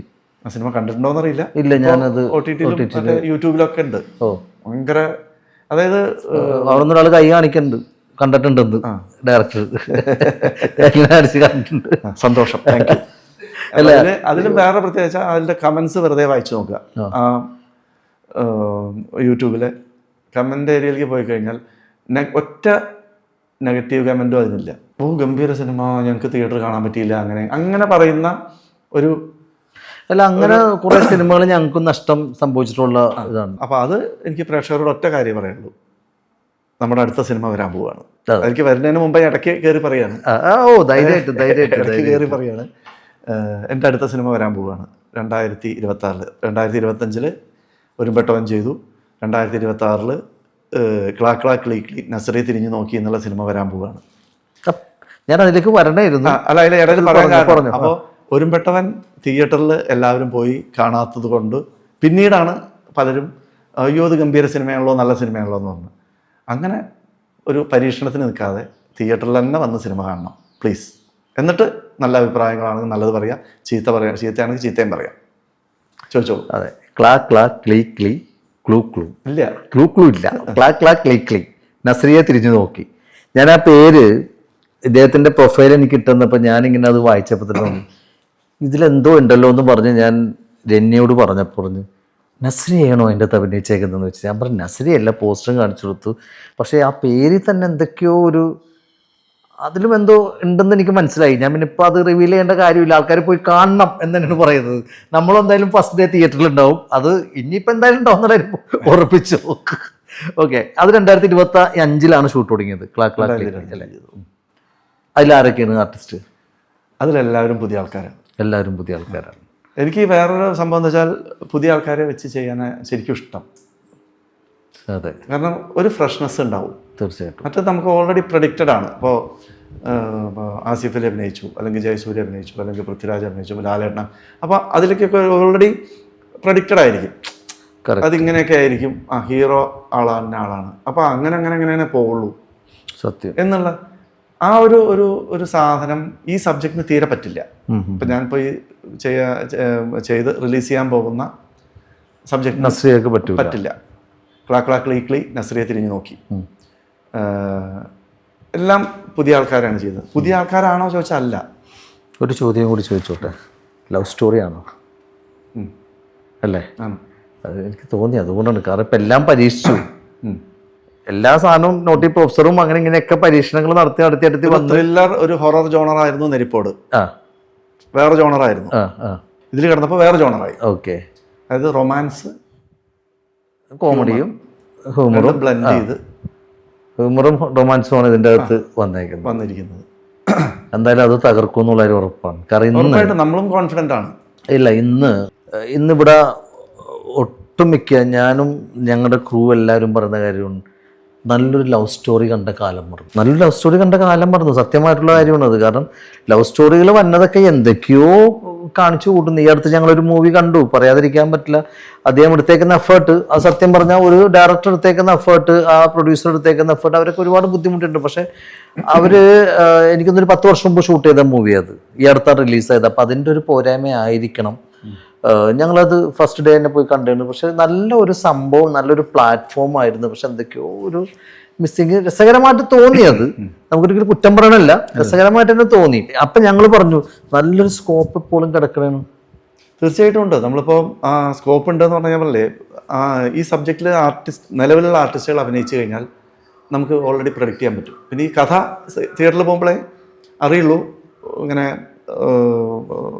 ജോണർ പറഞ്ഞില്ലേ, പുതിയ ആൾക്കാർ എന്തുകൊണ്ടാണ് അഭിനയിക്കണം എന്നുള്ളത് നമ്മൾ ആ സിനിമ കണ്ടു തുടങ്ങിയാൽ ഇന്നതാണ് കാരണം പുതിയ ആൾക്കാർ അഭിനയിക്കാൻ. അത് പുതിയ ആൾ അഭിനയിച്ചാലേ ശരിയുള്ളൂ. എന്നാൽ പുതിയ ആൾക്കാരാണോ എന്ന് ചോദിച്ചാൽ അല്ല, ഇവരെല്ലാവരും എക്സ്പീരിയൻസ് അത്യാവശ്യം ഏറ്റവും എക്സ്പീരിയൻസ്ഡ് ആണ് എല്ലാവരും. അതിൽ പ്രത്യേകത എന്താ വെച്ചാൽ ഇതിലെ ഹീറോ ലീഡ് ക്യാരക്ടർ ചെയ്തിരിക്കുന്നത് എൻ്റെ മോൻ തന്നെയാണ്, ഗൗതം ഹരിനാരായണൻ ലീഡ് ക്യാരക്ടർ ചെയ്തിരിക്കുന്നത്. മനസ്സിലായി. ഞങ്ങൾ ഇന്നലെ ഞങ്ങളൊരു തെലുങ്ക് മൂവി കണ്ടു. അതിൻ്റെ അകത്ത് ഒരു നല്ല കുഴപ്പമില്ലാത്തൊരു മൂവിയായിരുന്നു അത്. അപ്പോൾ അതിൻ്റെ അകത്ത് മെയിൻ ലീഡിങ് റോൾ എന്ന് പറയുന്ന ഒരു പയ്യനെ ചെയ്തേക്കുന്നത്, നല്ലൊരു പയ്യൻ. അപ്പോൾ അതിൽ ഒരു ആർട്ടിസ്റ്റ്, ഫാൻ ഓറിയൻറ്റഡ് മൂവിയാണ്, ഒരു സൂപ്പർ സ്റ്റാറിനെ സപ്പോർട്ട് ചെയ്തിട്ടുള്ള മൂവിയാണ് അവിടെ. അപ്പോൾ അതിൻ്റെ അകത്ത് ആ സൂപ്പർ സ്റ്റാർ അടുപ്പിച്ച് 2-3 സിനിമ കുറച്ച് ഫിലിം പൊളിഞ്ഞപ്പോൾ അയാളുടെ ചെയ്തുകൊണ്ടിരിക്കുന്ന മൂവി ബ്രേക്കായി. ഒരു 3 കോടിയും കൂടിയും വേണം ആ സിനിമ ഇതാക്കാനായിട്ട്. അപ്പോൾ ഒരു പ്രൊഡ്യൂസറിൻ്റെ അടുത്ത്, പഴയ ഇയാളുടെ കുറേ സിനിമ ചെയ്ത പ്രൊഡ്യൂസറിൻ്റെ അടുത്ത് ഇപ്പോൾ അതിനെന്താ ഞാൻ ചെയ്യും, നിങ്ങളുടെ എത്രയോ സിനിമയും ചെയ്തേക്കണേന്ന് ഞാൻ ചെയ്യും, പക്ഷേ എനിക്കൊരു ചെറിയൊരു ഡിമാൻഡ് ഉണ്ട്, എൻ്റെ മോൻ പുതിയ സിനിമ ചെയ്യുന്നുണ്ട്, അതിൻ്റെ അകത്തൊരു ക്യാരക്ടർ അവൻ്റെ അച്ഛനായിട്ട് ചെയ്യണം എന്ന് പറഞ്ഞ പോലെ മനസ്സിലായി. പറഞ്ഞോ, ഗൗതമാണ് ഇതിൻ്റെ അകത്ത് ലീഡിങ് റോൾ ചെയ്യുന്നത്. അദ്ദേഹത്തിനാണ് ആ ഫോട്ടോ. ഗൗതം എൻ്റെ മോൻ, അവൻ ആദ്യമായിട്ട് ചെയ്യുന്നത് എൻ്റെ സിനിമയിൽ തന്നെയാണ്. നീലാംബരിയിൽ ബാലതാരമായിട്ട് ചെയ്തിട്ടുണ്ട്. രണ്ടാമത്തെ മൂവി ഒരുമ്പെട്ടവനിൽ മെയിൻ വില്ലനായിരുന്നു. ഓക്കെ, ഒരുമ്പെട്ടവൻ കണ്ടാൽ അറിയാം. അപ്പം അതിൽ മെയിൻ വില്ലനായിരുന്നു ചെയ്തത്. അപ്പോൾ അവിടുന്ന് നമ്മൾ വേറെ ഇതിലേക്ക് കടന്ന് ഇതിൽ ലീഡ് ക്യാരക്ടർ ചെയ്തു.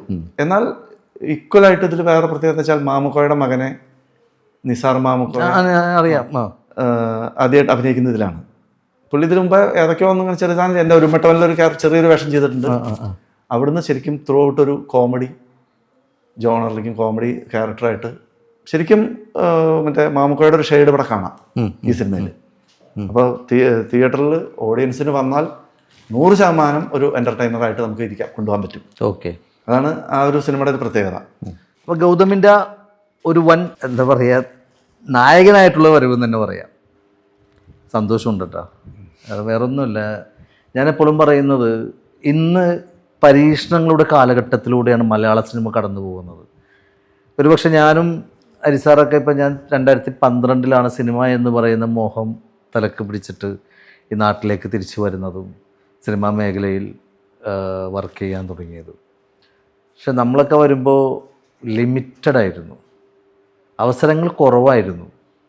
കാരണം ഈ പറഞ്ഞത് പക്ഷേ ഇന്ന് ഒരുപാട് ആർട്ടിസ്റ്റുകൾക്ക് അവസരങ്ങൾ മലയാള സിനിമയിൽ നിന്ന് കിട്ടുന്നുണ്ട്. ഇപ്പോൾ സാറിൻ്റെ തന്നെ 2 മൂവി പുതുമുഖങ്ങളെ കൊണ്ടുള്ള മൂവിയായിരുന്നു.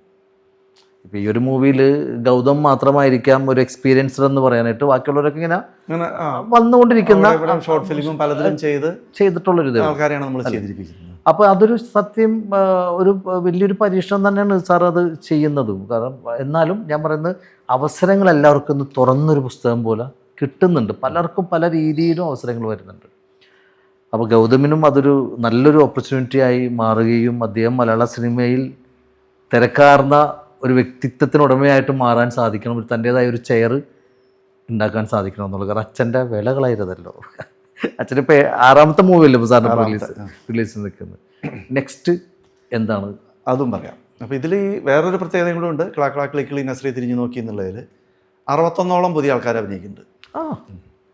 61 പക്ഷേ എല്ലാവരും എവിടെയെങ്കിലും കണ്ടു മറന്ന മുഖങ്ങളുണ്ടായിരിക്കാം. പക്ഷെ എന്നാലും നമ്മളിതിലെല്ലാവരും ഒരു പുതിയ ആൾക്കാരായിട്ട് തന്നെയാണ്. 61 അതായത് ഓരോ ഒരു സീനിൽ വന്നതാണെങ്കിലും നമ്മുടെ അതിൽ ക്രൗഡ് സീക്വൻസ് ഇല്ല. എല്ലാം അത്യാവശ്യം ശ്രദ്ധിക്കപ്പെടുന്ന ഒരു കഥാപാത്രങ്ങളാണ്. ഭയങ്കര ഒരു എന്താ ഈ 61 ആളെന്ന് വെച്ചാൽ മൊത്തം ക്രൗഡിൽ വന്ന് നിന്ന് ചായക്കട സീനിൽ അങ്ങനെ വന്ന് ഇങ്ങനെ വന്നിട്ട് പാസിങ് പോവുക അങ്ങനത്തെ ഒരു സാധനങ്ങളല്ല. മനസ്സിലായി. അല്ലാത്തൊരു മൂഡിലാണ് കംപ്ലീറ്റ് പോയിരിക്കുന്നത്. അപ്പോൾ അതൊക്കെ ഇതിലൊരു പ്രത്യേകതയാണ്. ഒരുപാട് പ്രത്യേകതകളുണ്ട് ആ സിനിമയിൽ. തിയേറ്ററിൽ വന്ന് അത് ഇപ്പോൾ ഈ വർഷം ഓഡിയോ ലോഞ്ച് ഇപ്പോൾ നമ്മളിതാ ഈ ബുധനാഴ്ച 28-ാം തീയതി ഓഡിയോ ലോഞ്ച് 10:30 ലോ കോളേജിൽ വെച്ചിട്ടാണ് ചെയ്യുന്നത്. അപ്പോൾ എന്തായാലും അത് ഞങ്ങൾ എന്തായാലും ഉണ്ടാവും. അതിൽ 3 പാട്ടാണ്. വിനീത് ശ്രീനിവാസൻ, സിത്താര കൃഷ്ണകുമാർ, വൈക്കം വിജയലക്ഷ്മി പാടിയിട്ടുള്ള അവരാണ് ലീഡ് സിംഗേഴ്സ്. മനസ്സിലായി. അവർ പാടിയിട്ടുള്ള 3 സോങ് ഇതിലുണ്ട്. പ്രശാന്ത് മോഹൻ MP ആണ് എൻ്റെ മ്യൂസിക് ചെയ്തിരിക്കുന്നത്. അത് രസകരമായി ഈ പറഞ്ഞ പോലെ നമ്മൾ വെറുതെ ഒരു പ്രാവശ്യം കണ്ട് മറന്നു പോകുന്ന ടൈപ്പ് സോങ് അല്ല. വീണ്ടും വീണ്ടും റിപ്പീറ്റ് കാണാവുന്ന ഒരു സാധനമാണ്. നല്ല കാര്യം. ഒരു സാധനമാണ് ചെയ്തിരിക്കുന്നത്. എല്ലാം നല്ല മൂഡായിട്ട് വന്നിട്ടുണ്ട്. ബാക്കിയൊക്കെ ഓഡിയൻസിന് കൊടുക്കുന്നു. തീർച്ചയായിട്ടും അതിലൂടെ ദൈവത്തിലേക്ക്. നെക്സ്റ്റ് ഓൾറെഡി സ്ക്രിപ്റ്റ് കഴിഞ്ഞു. ഏത് ജോണറാണ് അത്? വേറൊരു അതായത് എന്തെങ്കിലും പ്രത്യേകത തീർച്ചയായിട്ടും പ്രത്യേകത. അതെ അതിപ്പോ സാറ് സംസാരിച്ചത് മനസ്സിലായി. കാരണം എന്താ ബിഗിനിങ് സ്റ്റേജ് തുടങ്ങിയിട്ട് ഇപ്പൊ ഈ നസ്രിയ വരെയാണെങ്കിലും എന്തൊക്കെയോ അതിൻ്റെ അകത്ത് ഓരോ ഡിഫറൻസ് വന്നിട്ടുണ്ട്. അടുത്തതിലും വ്യത്യസ്തമായിരിക്കും. ഒറ്റ ജോണർ പറയാൻ പറ്റാത്ത സിനിമയാണ് അടുത്തത്. അതാണ് അതിൽ വേറെ. അത് എപ്പോഴത്തേക്കാണ് അത് ഷൂട്ട് സ്റ്റാർട്ട് ചെയ്യുന്നത്? എൻ്റെ ഈ പടം റിലീസ് ചെയ്ത് ഒരു ഏപ്രിൽ പകുതി മെയ്യോട് കൂടെ സ്റ്റാർട്ട് ചെയ്യും. ഞാൻ റിസൈൻ ചെയ്യണോ? ചെയ്തുകൊണ്ട് വരുമൊന്നുമില്ല. നിങ്ങൾക്ക് ഓൾറെഡി തിരക്കുള്ള ആളാണ്. ഈ ഇതങ്ങോട്ട് കഴിയുമ്പോഴേക്കും വേറെ ലെവലാവല്ലേ? അല്ല കറക്റ്റ്. ശരിക്കും പറഞ്ഞിട്ടുണ്ടെങ്കിൽ ഈ മമ്മൂക്ക പറയുന്നൊരു ഡയലോഗ് ഞാൻ പലവട്ടം പറയുന്ന ഒരു കാര്യമാണ്. പഴയ ഡയറക്ടർമാരെന്ന് പറയുന്നത് എന്നെ ഉപയോഗിച്ച് കഴിഞ്ഞു. പുള്ളി പറഞ്ഞ കാര്യമാണ്, എന്നെ ഉപയോഗിച്ച് കഴിഞ്ഞു. ഇനി പുതിയ ഡയറക്ടേഴ്സിന് ഞാൻ അവസരം കൊടുക്കുന്നതിന് കാരണം അവരുടെ കയ്യിൽ എന്തെങ്കിലുമൊക്കെ ഉണ്ടാവും എന്നെ കൊണ്ട് ചെയ്യിക്കാനായിട്ട്. അപ്പം ഞാൻ അവരെയാണ് എക്സ്പെക്റ്റ് ചെയ്യുന്നത്. എന്ന് പറഞ്ഞ പോലെ സാറ് പരീക്ഷണങ്ങളിലൂടെ നടക്കുന്ന ഒരാളാണ്. നിങ്ങളുടെയൊക്കെ മൂവിയിൽ ഒരു പാർട്ടാവാന്ന് പറഞ്ഞാൽ തന്നെ വലിയൊരു കാര്യമായിട്ട് കരുതുന്നു. എന്താന്നുള്ള നമുക്കെന്താ പറയുക, ഇതെല്ലാം നമ്മളാണ് എല്ലാം ചെയ്യുന്നത് എന്നുള്ള ഒരു ധാരണയില്ല. നമ്മൾ പ്രവർത്തിച്ചുകൊണ്ടിരിക്കുന്നു. അപ്പം കറക്റ്റായിലേക്ക് എവിടെ നിന്നാണെങ്കിൽ ആ പവർ നമ്മളെ അതിലേക്ക് എത്തിക്കും.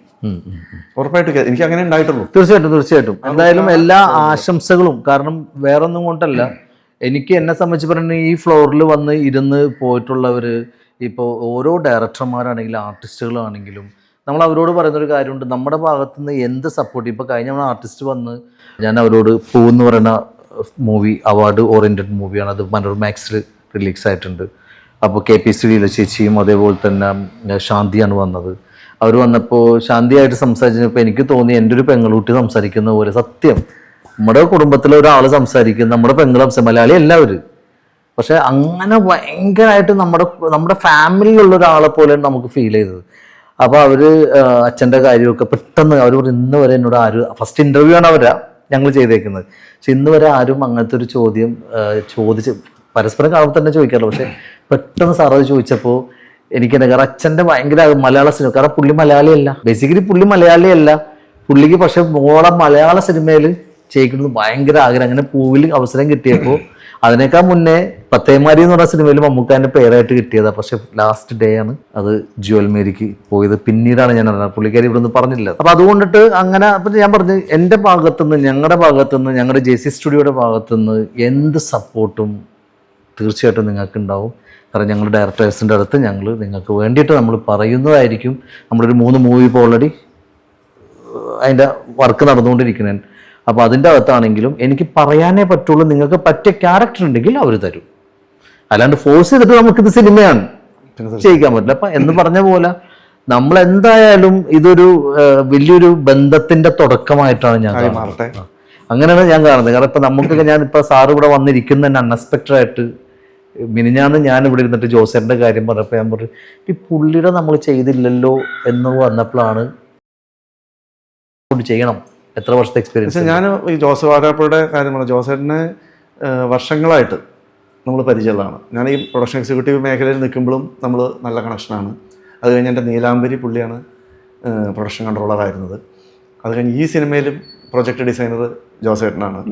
അപ്പോൾ നമ്മളെന്നും ജോസേട്ടനുമായിട്ട് നല്ല ഇതിൽ പോയിക്കൊണ്ടിരിക്കുന്നത്. അപ്പം അങ്ങനെ ഒരു സാധനവും ജോസ് വാരാപ്പുഴയായിട്ട് വളരെ വ്യത്യസ്തമായിട്ടൊരു സാധനമുണ്ട്.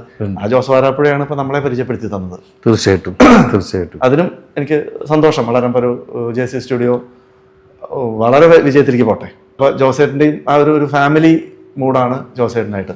ഇതിൽ എനിക്ക് ഏറ്റവും ഇമ്പോർട്ടൻ്റ് ആയിട്ട് പറയാനുള്ള വേറൊരു സാധനം, നമ്മുടെ ഫാമിലി നമ്മളോട് കണക്ട് ചെയ്ത് നിന്നില്ലെങ്കിൽ നമുക്ക് ഈ മേഖലയിൽ തീരെ മുന്നോട്ട് പോകാൻ പറ്റില്ല. കറക്റ്റ്. അപ്പോൾ അത് ഞാൻ വളരെ ഹാപ്പിയാണ്. എൻ്റെ ഫാമിലി, എൻ്റെ വൈഫ് പ്രീത. ഞാൻ ഫാമിലിനെ കുറിച്ച് ചോദിക്കാനായിട്ടാണ്.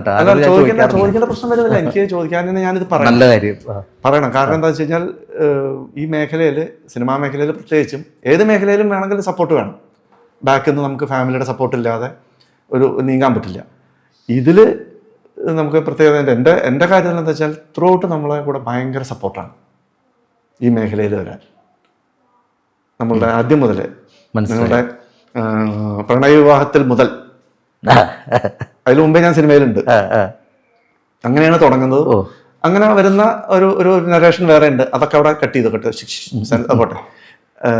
ഒരു ആക്ട്രസ് വന്നു, അഭിനേത്രിയാണ് എൻ്റെ വൈഫ്. നീലാംബരിയിൽ സുരാജ് വെഞ്ഞാറുമുണ്ടേയും ഹരിശ്രീ രശോവിൻ്റെയും കൂടെ ഒരു പെയറായിട്ട് ചെയ്തിട്ടുണ്ട്. കോമഡി ക്യാരക്ടറാണ്. കൽപ്പന ചേച്ചിയൊക്കെ ചെയ്യേണ്ട കഥാപാത്രമാണ് പുള്ളിക്കാരിയെ കൊണ്ട് ഞാൻ ചെയ്തത്. അതും അപ്പൊ അത് കഴിഞ്ഞ് ക്ലാക്കിളിക്കൽ നസ്രെ തിരിഞ്ഞു നോക്കി എന്നുള്ള സിനിമയിലാണ് വീണ്ടും ഒരു ക്യാരക്ടർ ചെയ്തിരിക്കുന്നത്. അതും ഒരു ഹ്യൂമർ സാധനമാണ്. ഓക്കെ. അപ്പൊ ഒരു മൊത്തത്തിൽ നമ്മളുടെ കൂടെ കൊണ്ടുവരണ്ടായിരുന്നു. ഇല്ല, വർക്ക് ചെയ്യാൻ ഓൾറെഡി പ്രിന്റിംഗ് ഡിപ്പാർട്ട്മെന്റിൽ വർക്ക് ചെയ്യാണ്. ട്രിവാൻഡ്രത്താണ്. ഓ ശരി. മറ്റന്നാ ഉണ്ടാവും ഓഡിയോ. എന്തായാലും പരിചയപ്പെടാം. പുള്ളിക്കാരൻ നമുക്കൊരു ഇന്റർവ്യൂ എടുക്കാം. പിന്നെ തീർച്ചയായിട്ടും എടുക്കണമല്ലോ. അപ്പൊ ഫുള്ള് നിങ്ങൾ രണ്ടുപേരും കൂടി വന്നിട്ട് വേണം ചെയ്യേണ്ടിരുന്നത്. അത് പിന്നെ വേറെ മൂന്നാളെയും കൂടി ഇരുത്തി ചെയ്യാം.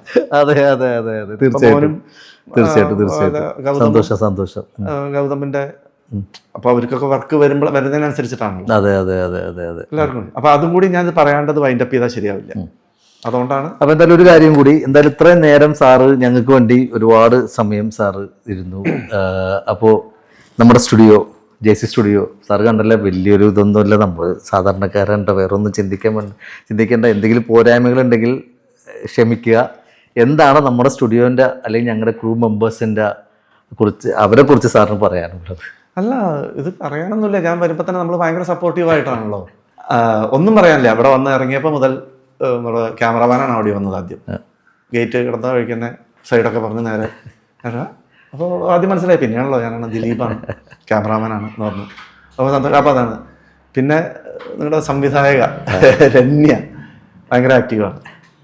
നമ്മള് അറിയാതെ ഒരു സാധനം, ഒരു കടിഞ്ഞാണുണ്ട് കയ്യിൽ, പ്രത്യേകിച്ച് വൈഫല്ലേ. അതെ അതെ. അപ്പൊ ആ കടിഞ്ഞാൻ ഇട്ടുകൊണ്ടാണ് എല്ലാം ചെയ്യുന്നത്. പിന്നെ മറ്റേ ഇദ്ദേഹമായാലും രഞ്ജു ആയാലും, രഞ്ജു തൃശ്ശൂരാണ് അല്ലേ. എല്ലാവരും നല്ല നല്ല ക്രൂ ആണ്. നിങ്ങൾക്ക് ഒരുപാട് ഹൈറ്റ്സിലേക്ക് പോകാൻ പറ്റും. നമ്മളും സാറേ വേറെ ഒന്നുമല്ല, ഞങ്ങളും ഒരു പല ഇന്റർവ്യൂസും എനിക്ക് തോന്നിയത് വെച്ചാൽ ഒരു ഹോംലി, അതെ, ഇവിടെ വന്നിരിക്കുന്ന എല്ലാവരും പറയുന്ന കാര്യം തന്നെയാണ്. അങ്ങനെ ഒരു മൂഡിലാണ് നമ്മൾ ചെയ്യുന്നത്. അതൊക്കെ നല്ലതാണ്. ഒരു കണക്കിന് ഭയങ്കര ബലപ്പെടുത്തുന്ന ഓരോന്ന് ചെയ്യുക അങ്ങനെയല്ലോ, വളരെ ഫ്രീ ആയിട്ടാണ്. എന്തായാലും JC സ്റ്റുഡിയോസിന് എൻ്റെ എല്ലാവിധ ആശംസകളും. വലിയ വലിയ വൈറൽ സാധനങ്ങൾ നമ്മുടെ കയ്യിൽ നിന്ന് വരാനുള്ള അവസരങ്ങൾ ഉണ്ടാവട്ടെ. Thank you sir. ഞങ്ങൾ ത്രൂ ആയിട്ട് കഴിഞ്ഞാൽ അത്രയും നല്ലത്. എന്തായാലും ഞാനും അങ്ങോട്ട് തിരിഞ്ഞ് ഞാനും പറയുന്നത് സാറിൻ്റെ പുതിയ പ്രൊജക്റ്റ് 2026 ഷൂട്ട് തുടങ്ങാൻ പോകുന്ന, ഇറങ്ങാൻ പോകുന്നു. അല്ല, അത് ഇറങ്ങാൻ പോകുന്നു പുതിയത്. ഞാൻ പുതിയ ഒരു സ്ക്രിപ്റ്റിന്റെ കാര്യം പറഞ്ഞല്ലോ. അതില് നമ്മളും ഈ പറഞ്ഞ പോലെ എല്ലാ ആശംസകളും സാറിന് തരുന്നു. അതേപോലെ പുതിയ സിനിമ ക്ലാ ക്ലീ നസ്രിയ തിരിഞ്ഞു നോക്കി അതൊരു വൻ ഹിറ്റിലേക്ക് മലയാള സിനിമയിലെ ഒരു അനിയത്തിപ്രാവ് ആയി മാറട്ടെ എന്ന് ഞാൻ ആശംസിക്കുന്നുണ്ട്. കാരണം നല്ലൊരു ലവ് സ്റ്റോറി ആയി മാറട്ടെ ആ സിനിമയും, ഒരുപാട് വിജയങ്ങളിലേക്ക് എത്തട്ടെ എന്ന് ഞാനും ആശംസിക്കുന്നതാണ്. ഇത്ര നേരം ഞങ്ങളിവിടെ വന്നിരുന്നതിനും ഞങ്ങളെ സഹിച്ചതിനും ഒരുപാട് നന്ദി പറഞ്ഞുകൊണ്ട് നിർത്തുന്നു. നന്ദി, നമസ്കാരം. Thank you. എല്ലാവരും എൻ്റെ എന്ന് പറയുന്നില്ല, ഞങ്ങളുടെ സിനിമയായിട്ടുള്ള ഇപ്പോൾ റിലീസ് ചെയ്യാൻ ഓഡിയോ ലോഞ്ച് വരികയാണ്. അത് കഴിഞ്ഞ് സിനിമ ഏപ്രിലോടുകൂടെ സിനിമ തിയേറ്ററുകളിലേക്ക് എത്തും. അത് ധൈര്യമായിട്ട്, ഇപ്പോഴത്തെ ഈ ടെൻഷൻ അടിച്ച് കാണേണ്ട ഒരു സിനിമയല്ല, വളരെ മൈൻഡ് ഫ്രീ ആയിട്ട് കാണാവുന്ന ഒരു സിനിമയാണ് ക്ലാ ക്ലീ നസ്രിയ തിരിഞ്ഞു നോക്കി എന്നുള്ളത്. എല്ലാവരും തിയേറ്ററിൽ തന്നെ പോവുക. എല്ലാവരും എല്ലാ ഇൻ്റർവ്യൂവിനും പറയുന്നതാണ് തിയേറ്ററിൽ പോയി കാണുക. അത് വിജയത്തിന് വേണ്ടിയിട്ട് മാത്രം പറയണം. തിയേറ്ററിൽ ഓഡിയൻസ് വന്നില്ലെങ്കിൽ സിനിമ വിജയിക്കാൻ ഭയങ്കര ബുദ്ധിമുട്ടാണ്. അതുകൊണ്ട് തിയേറ്ററിൽ വന്ന് കണ്ടാൽ നിങ്ങൾക്ക് ഒരിക്കലും നിരാശപ്പെടേണ്ടി വരില്ല. ഹാപ്പി ആയിട്ടും എൻജോയ് ചെയ്തും രസകരമായിട്ടിരിക്കാം. അതിനുള്ള ഒരുപാട് സംഭവങ്ങൾ നമ്മളതിൽ കോർത്തിണക്കിയിട്ടുണ്ട്. തിയേറ്ററിൽ വരിക, കാണുക, ഞങ്ങളെ അനുഗ്രഹിക്കുക, സപ്പോർട്ട് ചെയ്യുക. അതുപോലെ എല്ലാ ഭാഗങ്ങളും ഈ JC സ്റ്റുഡിയോസിനും നേരുന്നു. Thank you.